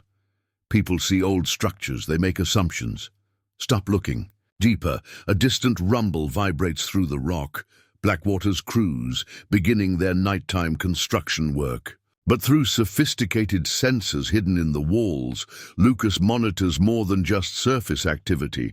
They're setting up ground-penetrating radar, he notes, studying readings on a concealed panel, looking for hidden bunkers, weapon caches, the kind of preparations they'd expect from military-trained resistance. Danny examines the technology with wonder. Won't they find all this? No, Lucas allows himself a small smile. Because they're looking with modern equipment, calibrated for modern construction. These tunnels, he runs his hand along the rough wall. The miners who dug them used techniques forgotten a century ago, creates interference patterns, and their equipment reads as natural formations. Maria's eyes widened with understanding. You didn't just hide things in the old structures. You chose this place because of how the old structures themselves could hide things. Ghost's first lesson, Lucas confirms softly. Sometimes the best place to hide isn't in the shadows, but in plain sight. Behind assumptions, people don't think. To question, a new screen activates, showing thermal imaging of Blackwater's specialists sweeping the ranch buildings above. Their movement patterns speak of professional training, thorough protocols. They're good, Danny observes. Really good. Yes, Lucas agrees, his voice carrying that deadly quiet. That's their weakness. Ghost taught me that true expertise can become a cage. The better you are at something, the harder it becomes to see beyond your training. He activates another hidden panel, revealing a detailed organizational chart of Blackwater's operation. Each specialist is identified, their backgrounds mapped, their techniques analyzed. Former Delta Force, he indicates one figure, leads their tactical team. Excellent at what he does, but thinks in direct assault patterns. Former CIA technical operations, another figure. Brilliant with modern surveillance, but blind to older methods. Former NSA crypto specialist, a third, so focused on detecting sophisticated codes that simple signals appear as background noise. Maria studies the chart, seeing the pattern. You've researched every one of them. Not just researched, Lucas corrects gently. Understood how they think, what they expect, what their training tells them to look for. His voice drops lower, and most importantly, what it tells them to dismiss. A series of lights flashes on. Another panel, more of Blackwater's forces arriving, taking positions around the valley. Lucas notes their movements without concern, watching pieces fall into place in a game they don't realize they're playing. Your network, Danny says suddenly. The people who've been watching them, gathering intelligence, they're not all high-tech operatives, are they? Lucas's smile carries approval for the young hand's perception. Ranch hands, store clerks, diner, waitresses. Blackwater's specialists are too professional to consider as threats, too well-trained to be seen as assets. He moves to another section of the tunnel network, revealing a communication center built from what appears to be obsolete equipment. But Maria, watching closely, sees how the ancient radio gear conceals cutting-edge technology beneath its weathered exterior. Every piece serves multiple purposes, Lucas explains, activating systems that hum to life. The old CB radio network everyone thinks is just ranchers talking about weather carries encrypted data their modern scanners can't detect. The irrigation control system they think is outdated monitor their movement patterns better than military-grade sensors. A screen shows Blackwater's electronic warfare team establishing their command center, setting up sophisticated jamming equipment. Lucas watches their preparations with professional interest. They'll find the transmitters we wanted them to find, he notes. Shut down the communications they expect us to have. Feel proud of their superior technology and training. His voice carries echoes of lessons learned in harsh places. While the real network operates through channels they're too sophisticated to monitor. Maria examines the equipment with new understanding. This is why you maintained all the old Systems on the ranch. Why did you insist on keeping things that seemed outdated? Ghost taught me that sometimes the best way to hide advanced capabilities is behind the appearance of having none. Lucas checks readings that show Blackwater's forces exactly where he wants them. Let them think they're dealing with simple ranch hands trying to play soldier. Let them believe their superior training and technology give them all the advantages.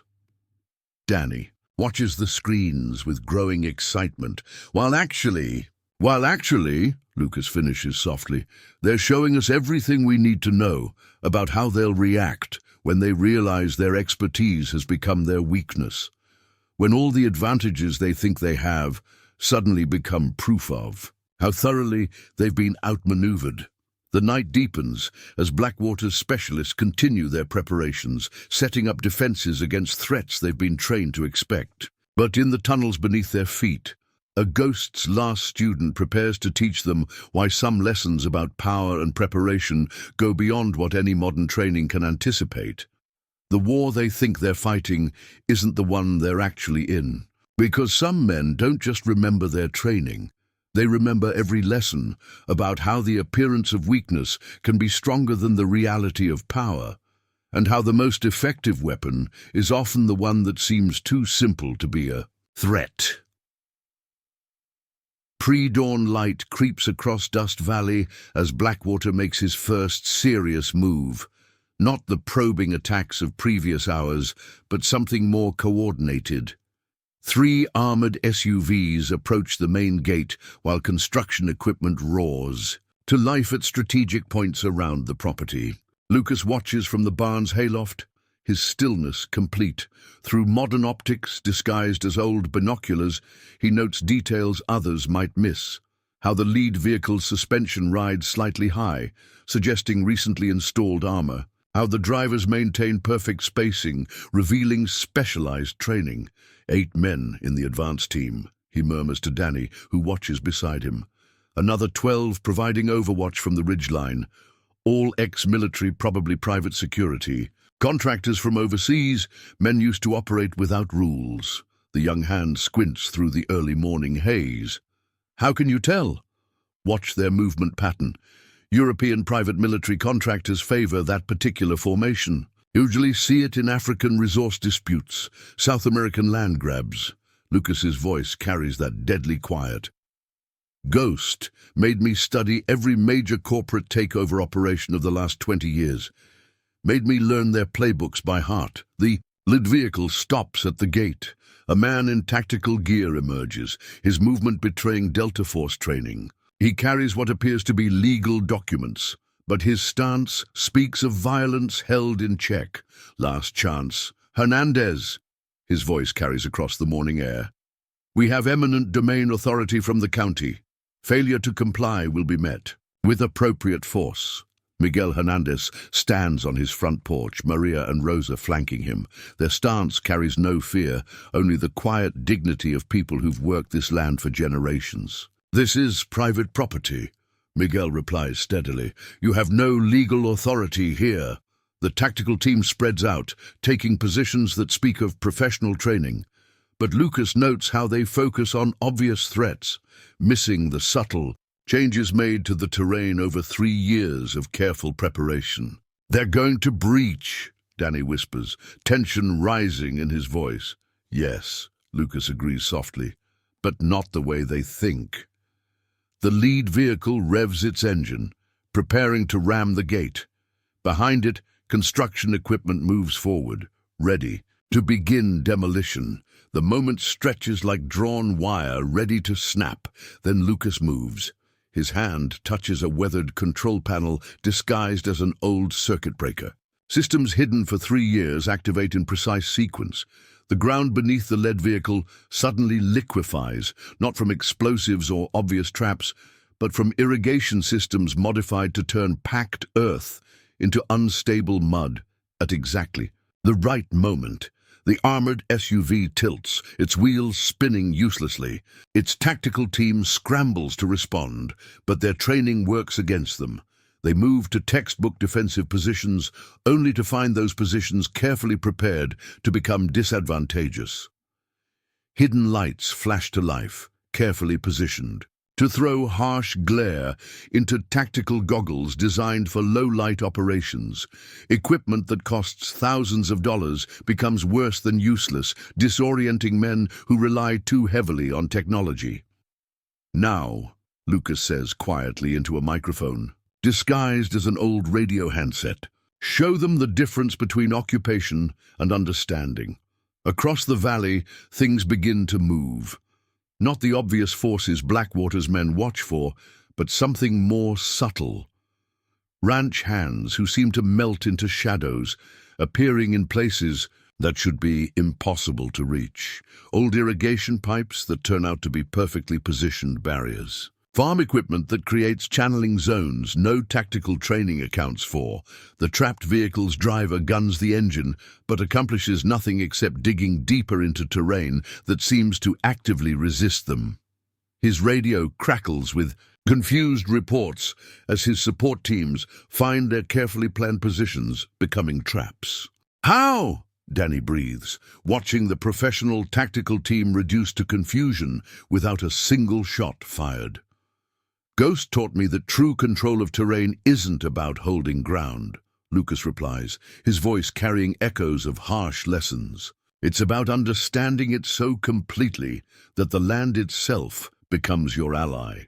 More of Blackwater's men respond to the situation, moving in practiced formations. But each position they take, each tactical adjustment they make, only serves to demonstrate how thoroughly they're being outmaneuvered by preparations they never saw. The construction equipment fares no better. Carefully hidden obstacles damage. Expensive machinery, terrain that looks solid prove treacherous. Operators trained for urban demolition find their expertise useless against ranch structures that aren't what they appear to be. Through it all, Lucas maintains his position, watching through his disguised optics. Each movement of Blackwater's forces reveals more about their training, their protocols, their weaknesses. The ghost's voice whispers from memory, "Let them show you how they fight. Let their strength become the evidence of their limitations." The tactical team leader, frustration, mounting, orders his men to more aggressive action. They advance on foot now, weapons ready, moving with the precision that speaks of extensive combat experience. Lucas allows himself a small smile. "Watch," he tells Danny. "See what happens when expertise becomes a cage." The professional operators move exactly as their training dictates, which means they move exactly as Lucas prepared for them to move. Each standard tactical position becomes a demonstration of how thoroughly their methods have been studied and countered. "They're falling back," Danny observes with growing excitement. "All that training, all that equipment, isn't worth much," Lucas finishes quietly, "when you're fighting on ground that's been prepared for 3 years to turn that training against you." The tactical team regroups at their vehicles, their professional confidence shaken.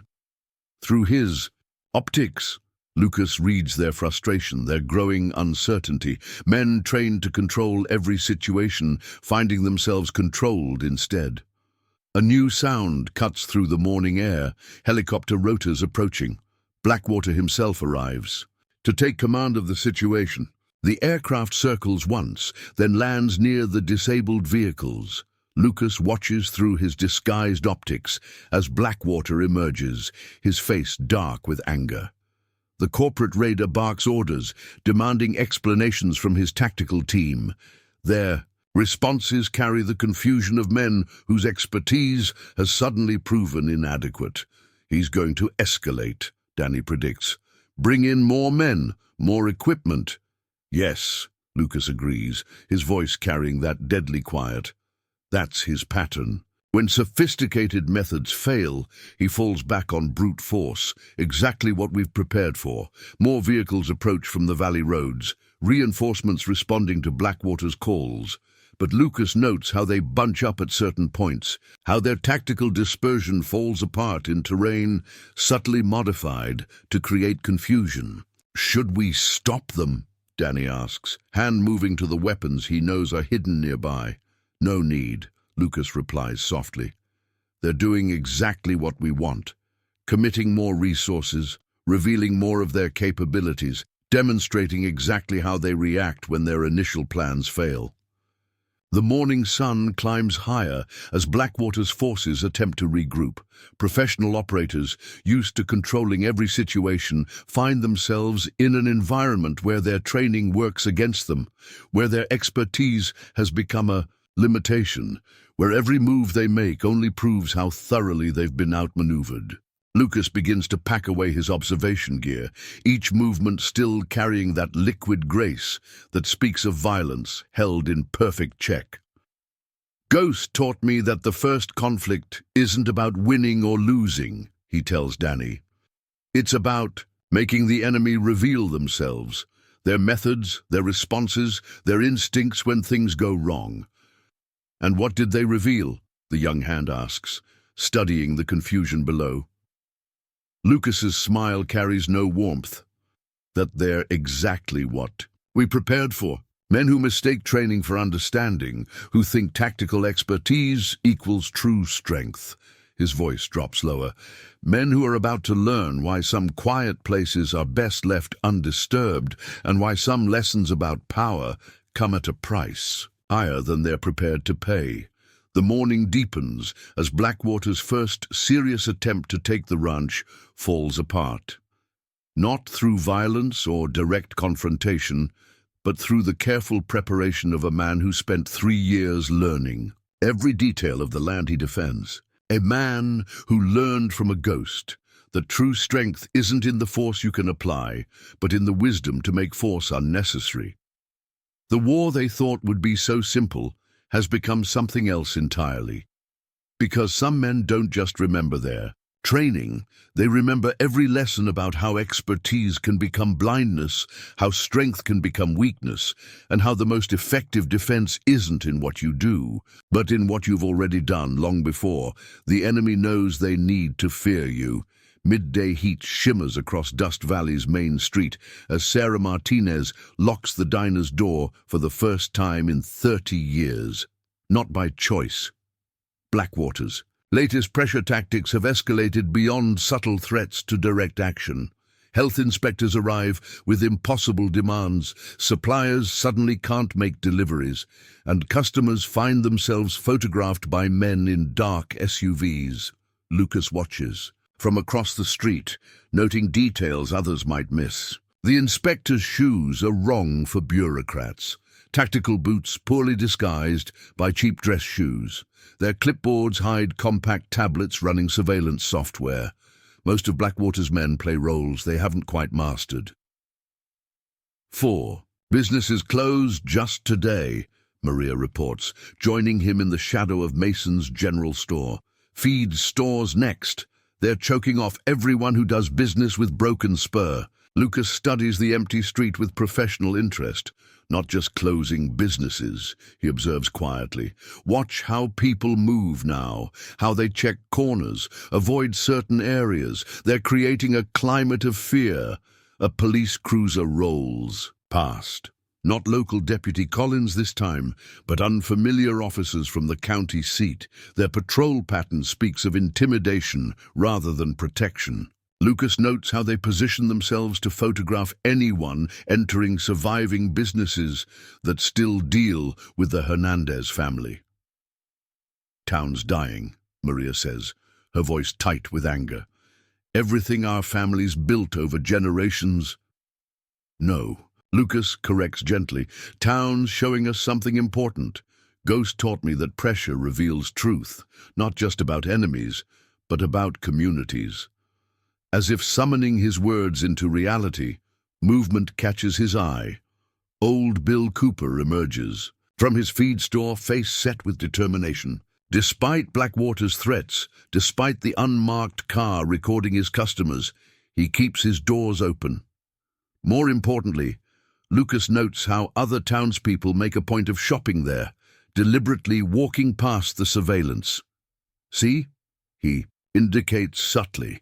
"Cooper's not just selling feed now, he's becoming a symbol of resistance, and people are choosing sides." Maria watches as Emma Rodriguez, whose family lost their barn to Blackwater's electrical accident, deliberately parks her truck to block the surveillance team's camera angle. They're fighting back in their own ways. More than that, Lucas's voice carries that deadly quiet. They're showing us patterns. Who stands firm, who bends, who breaks, information we'll need later. A helicopter circles overhead. Not Blackwater's usual transport, but a news crew from the city. Lucas allows himself a small smile. Right on schedule. 3 years of cultivating contacts in media outlets, building relationships with journalists, hungry for stories about corporate corruption, now bearing fruit. They're running a piece on small-town businesses being forced out by mysterious pressure, he explains to Maria's questioning look. Ghost taught me that sometimes the best weapon isn't what you do, but what you make others see. The news crew interviews Sarah Martinez about her diner's closure, their cameras deliberately catching the health inspector's tactical boots in frame, more pieces falling into place in a strategy planned long before Blackwater arrived. Danny appears from a side street, his movement carrying new purpose. 3 years of Lucas's subtle training showing in how he observes, how he moves, how he positions himself to gather information while appearing to do simple errands. Blackwater's men are pressing harder at the edges, he reports, trying to isolate outlying ranches, cut off supply routes, but his face carries a hint of pride. People are finding ways around them, old cattle trails, forgotten back roads, like you showed us. Lucas nods slightly. The Ghost's lessons about community defense go deeper than just tactical preparations.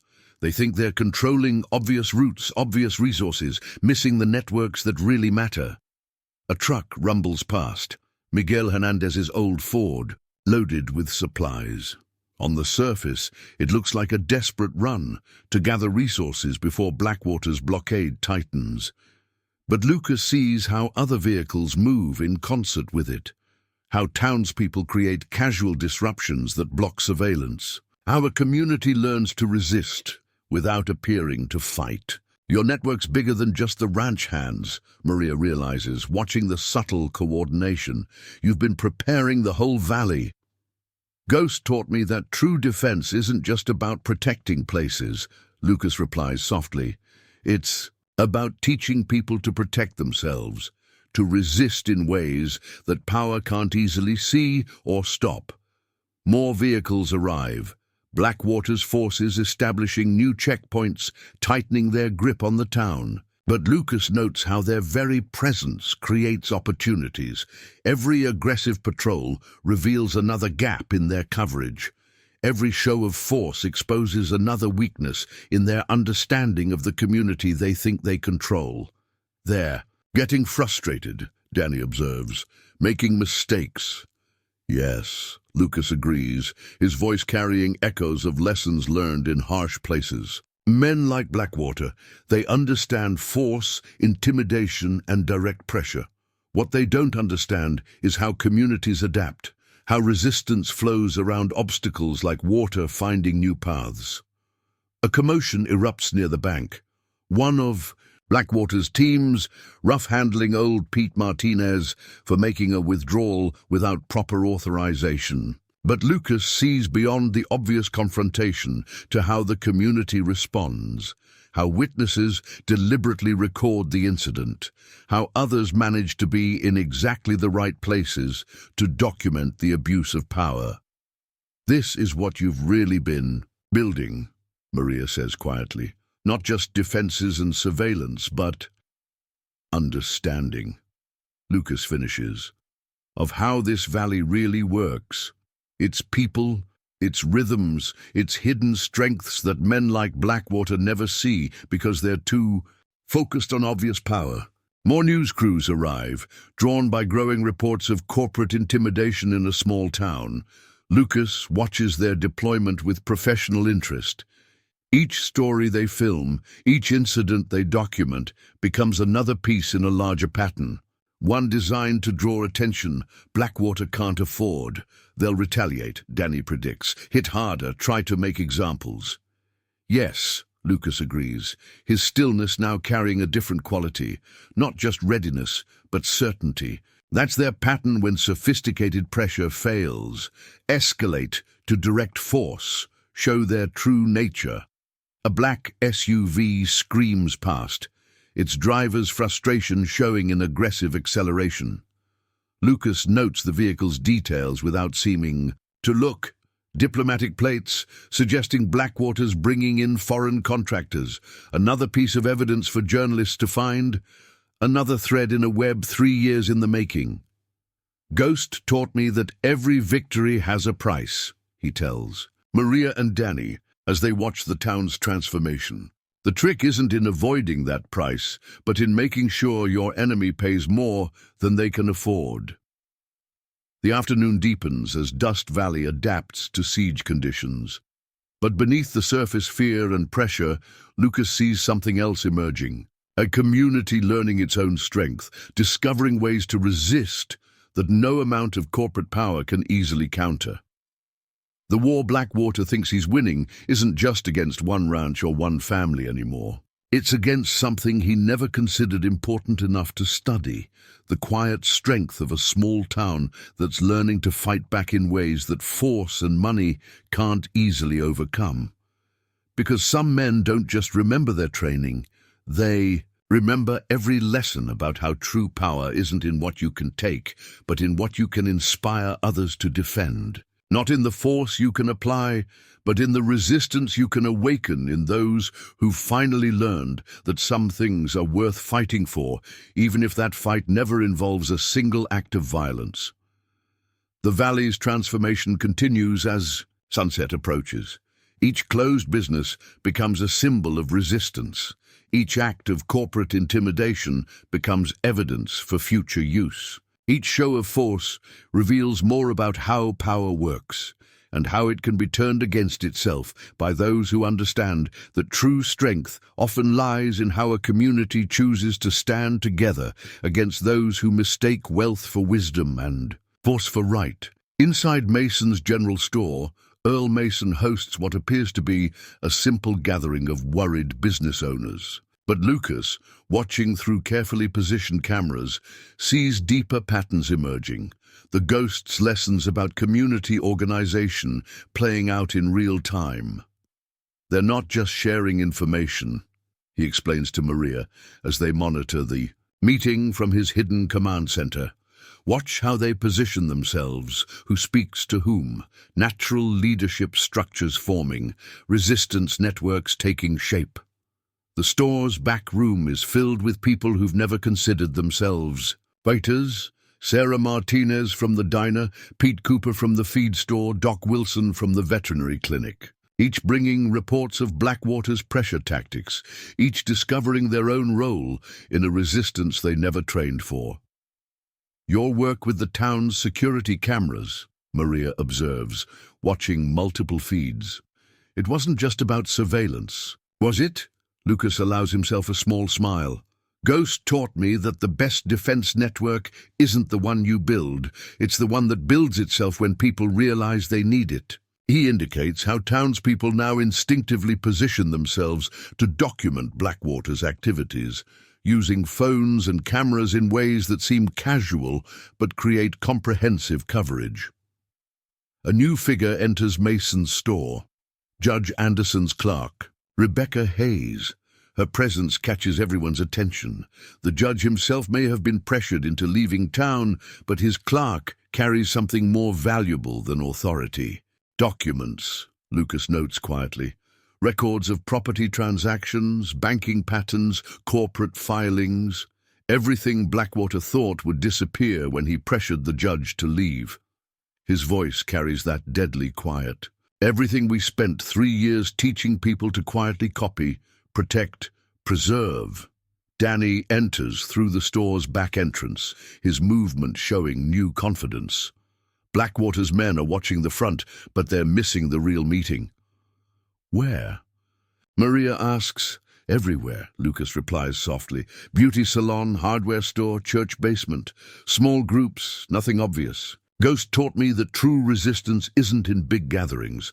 It's in how people learn to share information, support each other, resist pressure without appearing to fight. Through his surveillance network, Lucas watches these smaller meetings unfold. Each seemingly innocent gathering becomes part of a larger pattern. The high school principal quietly ensures students document corporate intimidation. The local paper's editor teaches people how to securely share evidence. The town's technician showed others how to maintain communication when normal channels are blocked. 3 years, Maria breathes, seeing the extent of preparation. You weren't just training ranch hands, you were preparing the whole valley. Ghosts. Most important lesson, Lucas acknowledges. True defense isn't in weapons or tactics, it's in helping people discover their own strength, their own ways to resist. A commotion erupts outside. Blackwater's men confronting old Bill Carson for delivering supplies to unauthorized businesses. But Lucas notes how the community responds, how customers suddenly need to make purchases, creating witnesses, how phones casually record everything, how people position themselves to support without appearing to resist. They're learning, Danny observes with pride. More than that, Lucas corrects gently. They're teaching each other, creating networks we never had to build because they built them themselves. Through his monitors, Lucas watches other patterns emerge. The local church organized food distribution disguised as regular meals. The high school's computer club creates secure communication networks under the guise of gaming servers. The garden, club mapping supply routes through connected backyards and old alleyways. Blackwater's looking for obvious resistance, he explains. Military-style organization, clear leadership structures, missing how communities naturally adapt, how people find ways to support each other that power can't easily see or stop. Maria studies the feeds with growing understanding. The quilting circle at Mrs. Rodriguez's house, they're not just sewing. No, Lucas agrees. They're mapping. Each quilt pattern marking safe houses, supply caches, communication points. Information, shared in ways Blackwater's surveillance can't decode because he doesn't understand the community's natural patterns.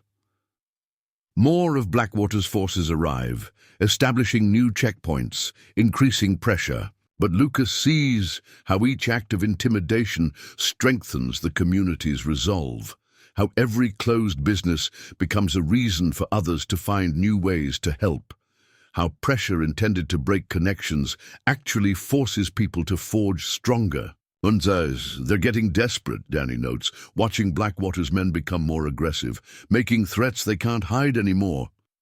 Yes, Lucas's voice carries echoes of lessons learned in harsh places. That's the pattern. When subtle, pressure fails, they escalate to open force, not understanding that visible power is often the weakest kind. Through his surveillance network, Lucas watches the valley's transformation continue.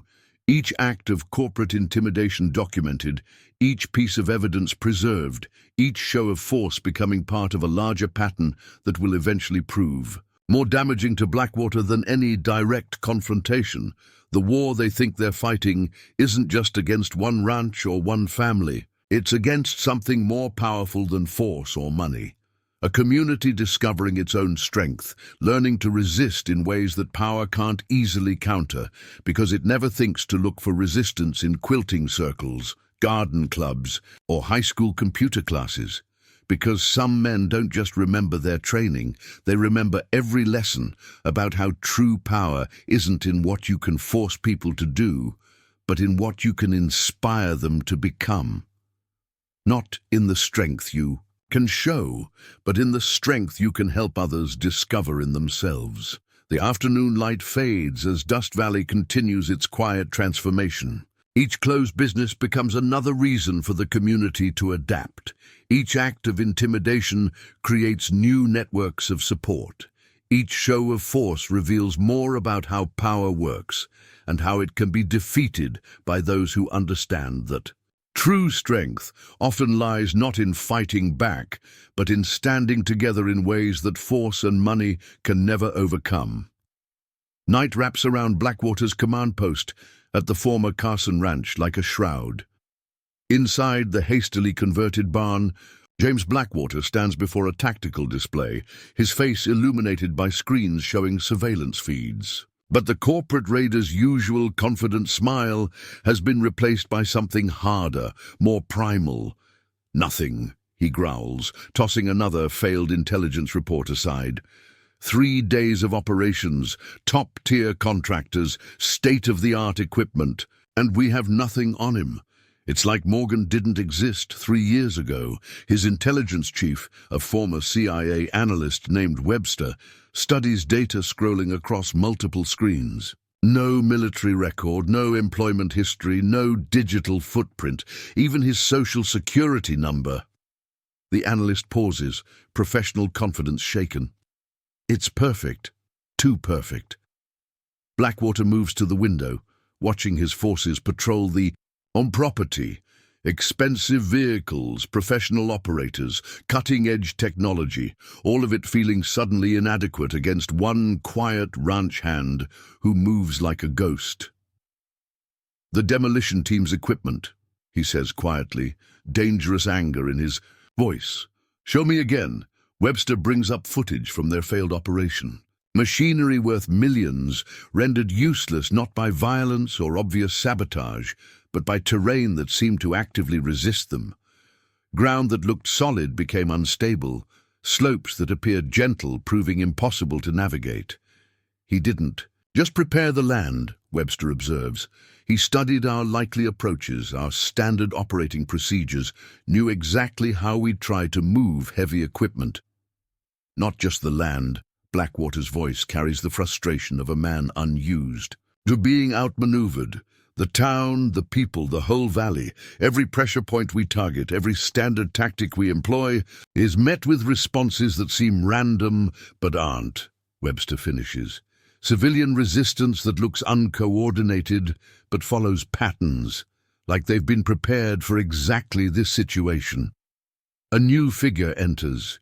Kane, Blackwater's head of security, former Delta Force. His movement carries the lethal grace of a professional operator, but now there's tension in his stance, uncertainty in eyes that have seen too many carefully laid plans fall apart.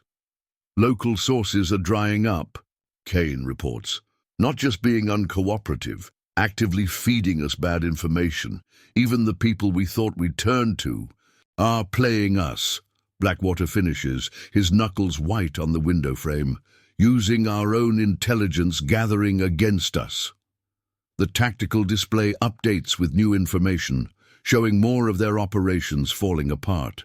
Not through direct opposition, but through the kind of coordinated resistance that seems to have no coordination center, no clear leadership to target. "Your background on this, Morgan." Blackwater turns to Webster. "The Ghost of El Paso connection. What do we actually know?" The analyst brings up sparse files, most marked with intelligence agency headers. The Ghost was a legend in special operations circles.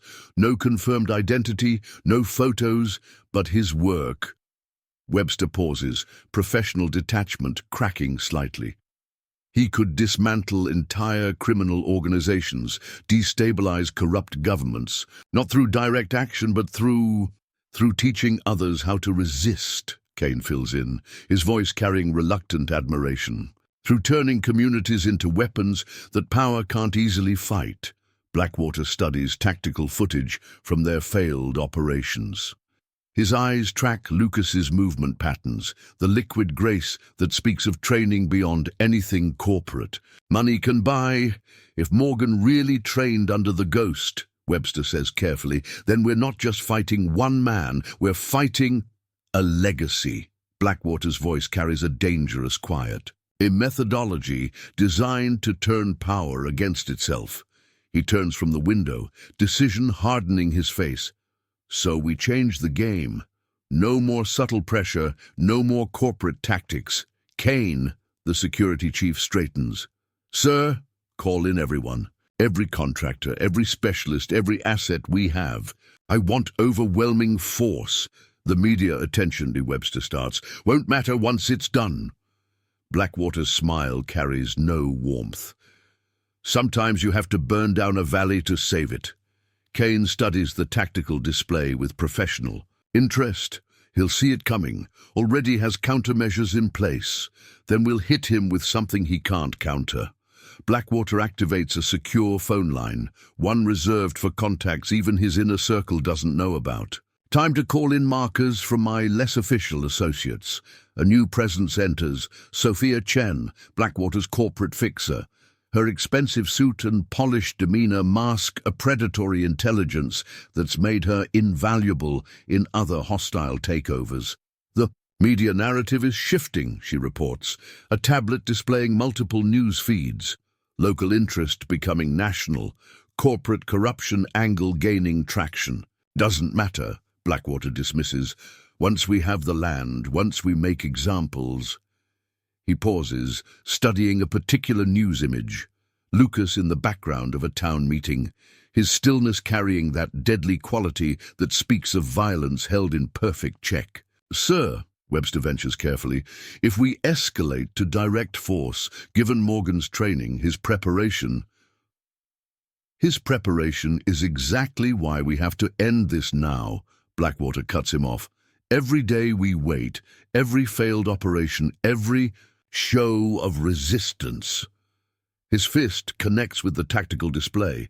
He's not just defending that ranch, he's teaching others how to resist us, creating a model that could spread. Sophia studies the intelligence reports with growing concern. The pattern matches other ghost operations. Small communities transformed into resistance networks.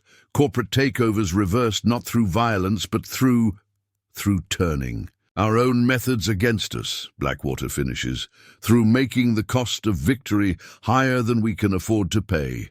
His voice drops to that dangerous quiet.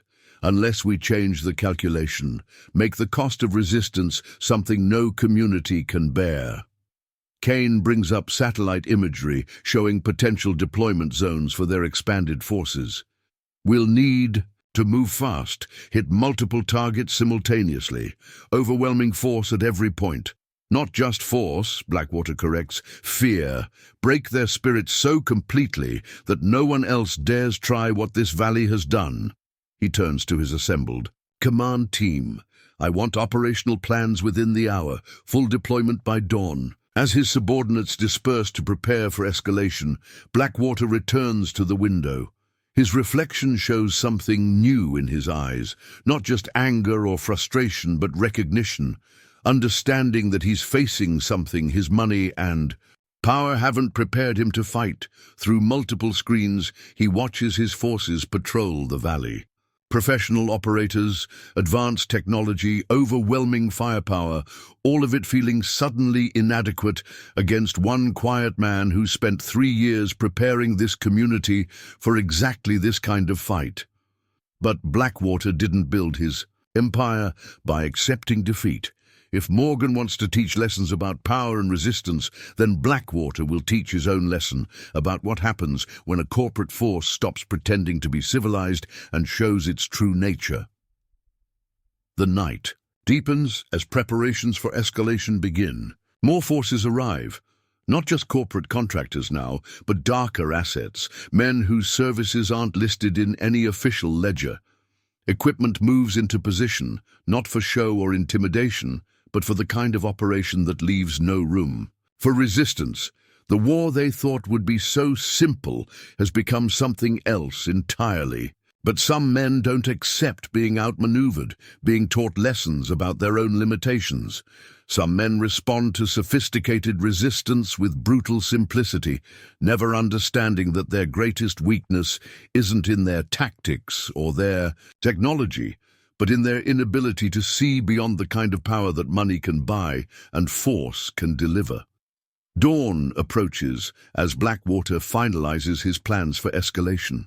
But in the darkness surrounding his command post, other preparations unfold, because some men don't just remember their training, They remember every lesson about how power reveals its true nature when it's frustrated, and how that revelation becomes the most powerful weapon against it. Pre-dawn silence wraps around Dust Valley like a held breath. In his cabin, Lucas performs what appears to be simple equipment maintenance, but each movement carries deeper purpose. The Ghost's journal lies open beside him, its pages revealing not combat techniques, but something more profound, lessons about the moments before conflict. Stillness tells stories. He reads quietly, the Ghost's fading handwriting carrying wisdom earned in shadow wars. In the quiet before action, enemies reveal their true nature not through what they do, but through how they wait. Through sophisticated monitoring equipment disguised as old radio gear, Lucas tracks Blackwater's preparations. The corporate raiders' forces are moving with new purpose, not the measured deployment of previous days, but something more urgent, more primal. They're positioning for something big, Danny observes from his watchpost near the window. 3 years of Lucas's training showed how he reads subtle signs, vehicle movements, communication patterns, the changing rhythm of patrol rotations. More than that, Lucas replies softly. They're showing us their plan without realizing it. His hands move over equipment that looks ancient but carries cutting-edge capability. Watch their supply lines, their command structure. Everything they think they're hiding tells us exactly what they're preparing to do. Maria enters through the cabin's back door, her movement carrying new confidence earned through nights of careful preparation. Town's quiet, too quiet. Even Blackwater's usual surveillance teams have pulled back, creating space for what comes. Next, Lucas notes, studying feeds from hidden sensors throughout the valley. Ghost taught me that true intent shows itself in the gaps, not where forces are, but where they choose not to be.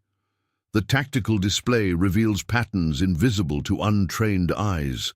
Blackwater's men establish staging areas, positioning equipment, and building towards something bigger than their previous operations. But Lucas sees beyond the obvious preparations to subtle tells that speak of desperation poorly masked as strength. They're bringing in different kinds of forces, Danny reports, noting details through his binoculars. Not just the usual contractors. These ones move differently, look meaner. Because they are, Lucas confirms quietly. Men who do the kind of work that doesn't appear in corporate ledgers. The kind of force Blackwater uses when he stops pretending to be civilized. Through his surveillance network, Lucas watches darker assets arrive. Vehicles without markings, men whose movements speak of training beyond military or law enforcement. The kind of operators who specialize in making problems disappear permanently. He's going to hit everywhere at once, Maria realizes, studying the tactical display. The ranch, the town, everyone who's resisted. Yes, Lucas agrees, his stillness now carrying that deadly quality that speaks of violence held in perfect check. But not just with force. Watch how they're positioning their media teams, their legal assets. They're preparing to justify whatever comes next.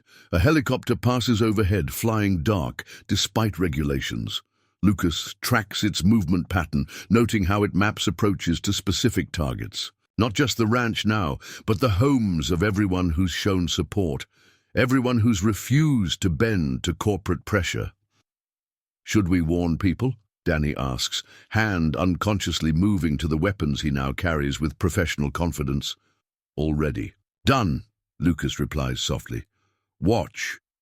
Through multiple feeds, they observe the valley's quiet response to unspoken warnings. Lights going dark in specific patterns, vehicles moving along practiced routes, families implementing evacuation plans, rehearsed as emergency preparedness over 3 years of careful preparation. The whole valley's moving, Maria breathes, seeing the coordinated response. Everyone who needs to be gone is already gone. Lucas finishes, leaving behind exactly what we want Blackwater to find, empty houses that look hastily abandoned, signs of fear and retreat that will encourage his worst instincts. Danny studies the patterns with growing understanding. We're not just letting him think he's winning. We're letting him believe his intimidation is working, Lucas confirms. Ghost taught me that the most dangerous moment isn't when an enemy attacks. It's when they believe their attack has already succeeded. Through sophisticated sensors, they track more of Blackwater's forces moving into position, each unit thinking they're establishing strategic advantage, each commander believing they're implementing a perfect plan. None of them seeing how their very positioning reveals the desperation behind their show of strength.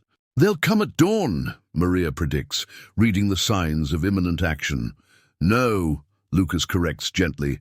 They'll want darkness, 3 hours before sunrise, when they think shadow gives them an advantage. His voice carries echoes of lessons learned in harsh places, not realizing that some men don't hide from darkness, they prepare it to become their ally. The cabin's equipment hums quietly, monitoring frequencies that Blackwater's electronic warfare teams don't know to watch. Lucas's network shares information through channels that no modern surveillance can detect, coordinating responses that will seem random but follow patterns planned long before this night. Ghost's final lesson, Lucas says softly, fingers tracing words in the weathered journal. True victory isn't in the fight itself. It's in what you've already done to make the fight reveal your enemy's nature to everyone watching. Through multiple screens, they watch Blackwater's forces complete their preparations. Tactical teams rehearsing coordinated assaults, electronic warfare units preparing to shut down communication, heavy equipment positioned to begin immediate demolition once resistance is crushed. They think this ends tonight, Danny observes, reading the signs of imminent action.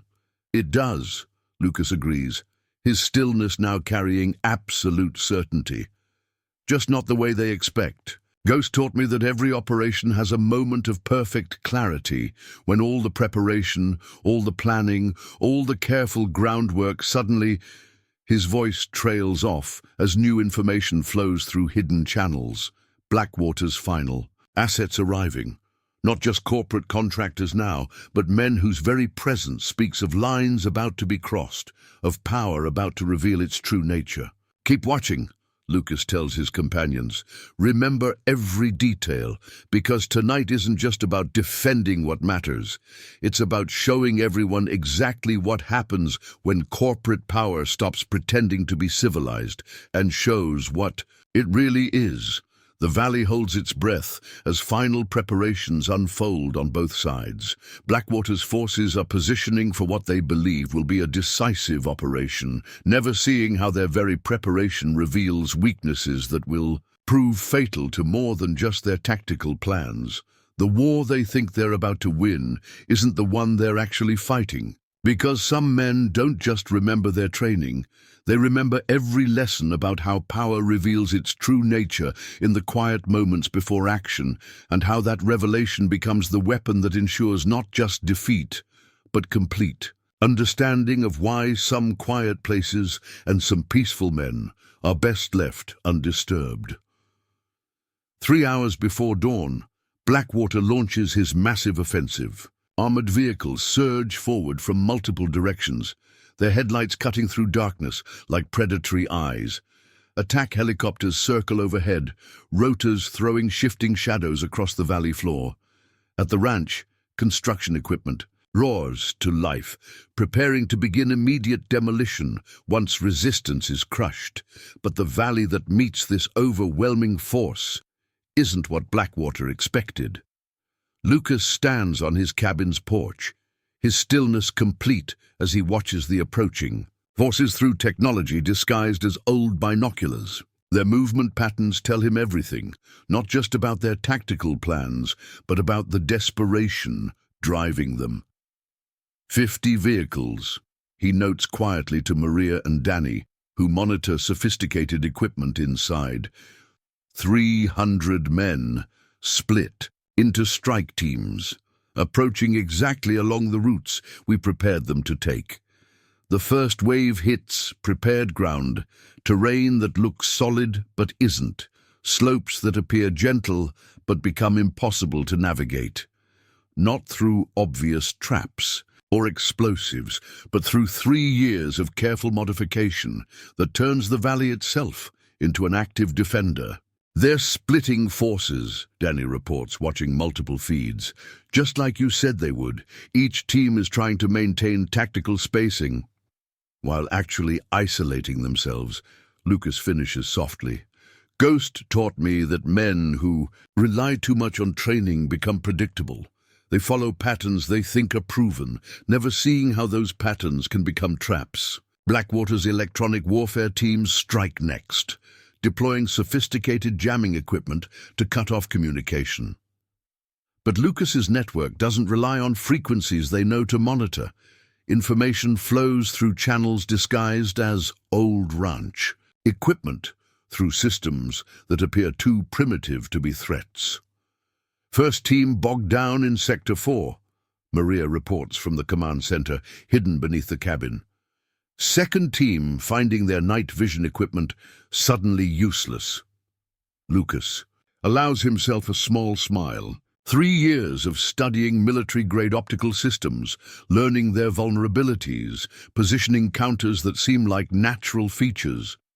The Ghost's lessons about turning technology against itself playing out in real time. A new sound cuts. Through the chaos, Blackwater's attack helicopters moving into firing position. But Lucas has prepared for this too. Hidden sensors activate, throwing off their targeting systems with frequencies that seem like atmospheric interference.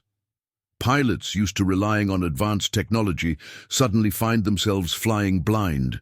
They're frustrated, Danny observes, reading the changing patterns of movement, switching to direct assault tactics. Yes, Lucas agrees, his voice carrying that deadly quiet. Pride and anger making them abandon sophisticated plans for brute force. Exactly what we wanted. Through multiple feeds, they watch Blackwater's forces revealing their true nature. Professional operators become increasingly aggressive as their expertise proves useless. Corporate contractors giving way to darker assets who don't bother hiding their violent intentions. The valley responds with resistance that seems uncoordinated, but follows precise patterns. Every route Blackwater's men try to force becomes a demonstration of how thoroughly their methods have been studied and countered. Every technological advantage they attempt to leverage turns into another revelation of their limitations. Main horse approaching the ranch, Maria reports. Blackwater himself in the lead vehicle. Lucas studies the approaching convoy through his disguised optics. The corporate raider has abandoned pretense now, his forces moving with the kind of aggressive intent that speaks of lines about to be crossed. Watch, Lucas tells his companions softly. Remember what happens when power stops pretending to be civilized and shows what it really is. The night erupts with new intensity as Blackwater's men begin their final push. But each move they make, each tactic they employ, each show of force they attempt becomes another piece of evidence, not just of their methods, but of the truth behind. Their corporate facade. Hidden cameras capture everything, not just the tactical failures, but the moments of frustrated violence, the casual brutality, the true nature of power when it stops caring about appearances. Every image feeds directly to media outlets, to law enforcement agencies, to corporate boardrooms, where Blackwater's own investors watch with growing concern. They're getting desperate, Danny notes as another assault team finds itself caught in terrain that actively resists their advance, making mistakes. Not mistakes, Lucas corrects quietly. Revelations, showing everyone exactly who they are, what they're willing to do, how far they'll go when challenged. Through sophisticated monitoring equipment, they track Blackwater's growing frustration. The corporate raider abandons tactical coordination for direct assault, ordering his men to advance regardless of resistance. Each aggressive push reveals more about the true nature of the power he represents. Demolition teams moving in, Maria reports, watching multiple feeds. They're not waiting for a clear tactical advantage anymore, just trying to destroy everything they can reach. Lucas nods, slightly, seeing patterns unfold exactly as planned. Ghost taught me that true victory isn't just in stopping an enemy, it's in making them reveal themselves so completely that their own actions become the weapon that defeats them. The night fills with the sound of frustrated violence as Blackwater's forces attempt to overcome resistance they can't understand. Professional operators finding their expertise useless against preparations they never saw. Tactical teams discovering that every move they make only proves how thoroughly they've been studied and countered. Town's security network is capturing everything, Danny reports, monitoring feeds from cameras hidden throughout the valley. Every act of corporate violence, every moment of brutality, all being streamed live, Lucas confirms softly. To news outlets, to federal agencies, to corporate boardrooms, everything they do tonight becomes evidence tomorrow. Through multiple screens, they watch Blackwater's operation dissolve into chaos. Not from direct opposition, but from the kind of coordinated resistance that seems to have no coordination. Center, no clear leadership to target. Every attempt to assert control only demonstrates how completely that control has been undermined. They're pulling back, Maria observes, reading patterns of movement, regrouping for something bigger. No, Lucas corrects gently, his stillness now carrying absolute certainty. They're realizing that every show of force, every act of violence, every attempt to assert control is actually proving something else entirely. Up next, you've got two more standout stories right on your screen. If this one hits the mark, you won't want to pass these up. Just click and check them out. And don't forget to subscribe and turn on the notification bell so you don't miss any upload from us.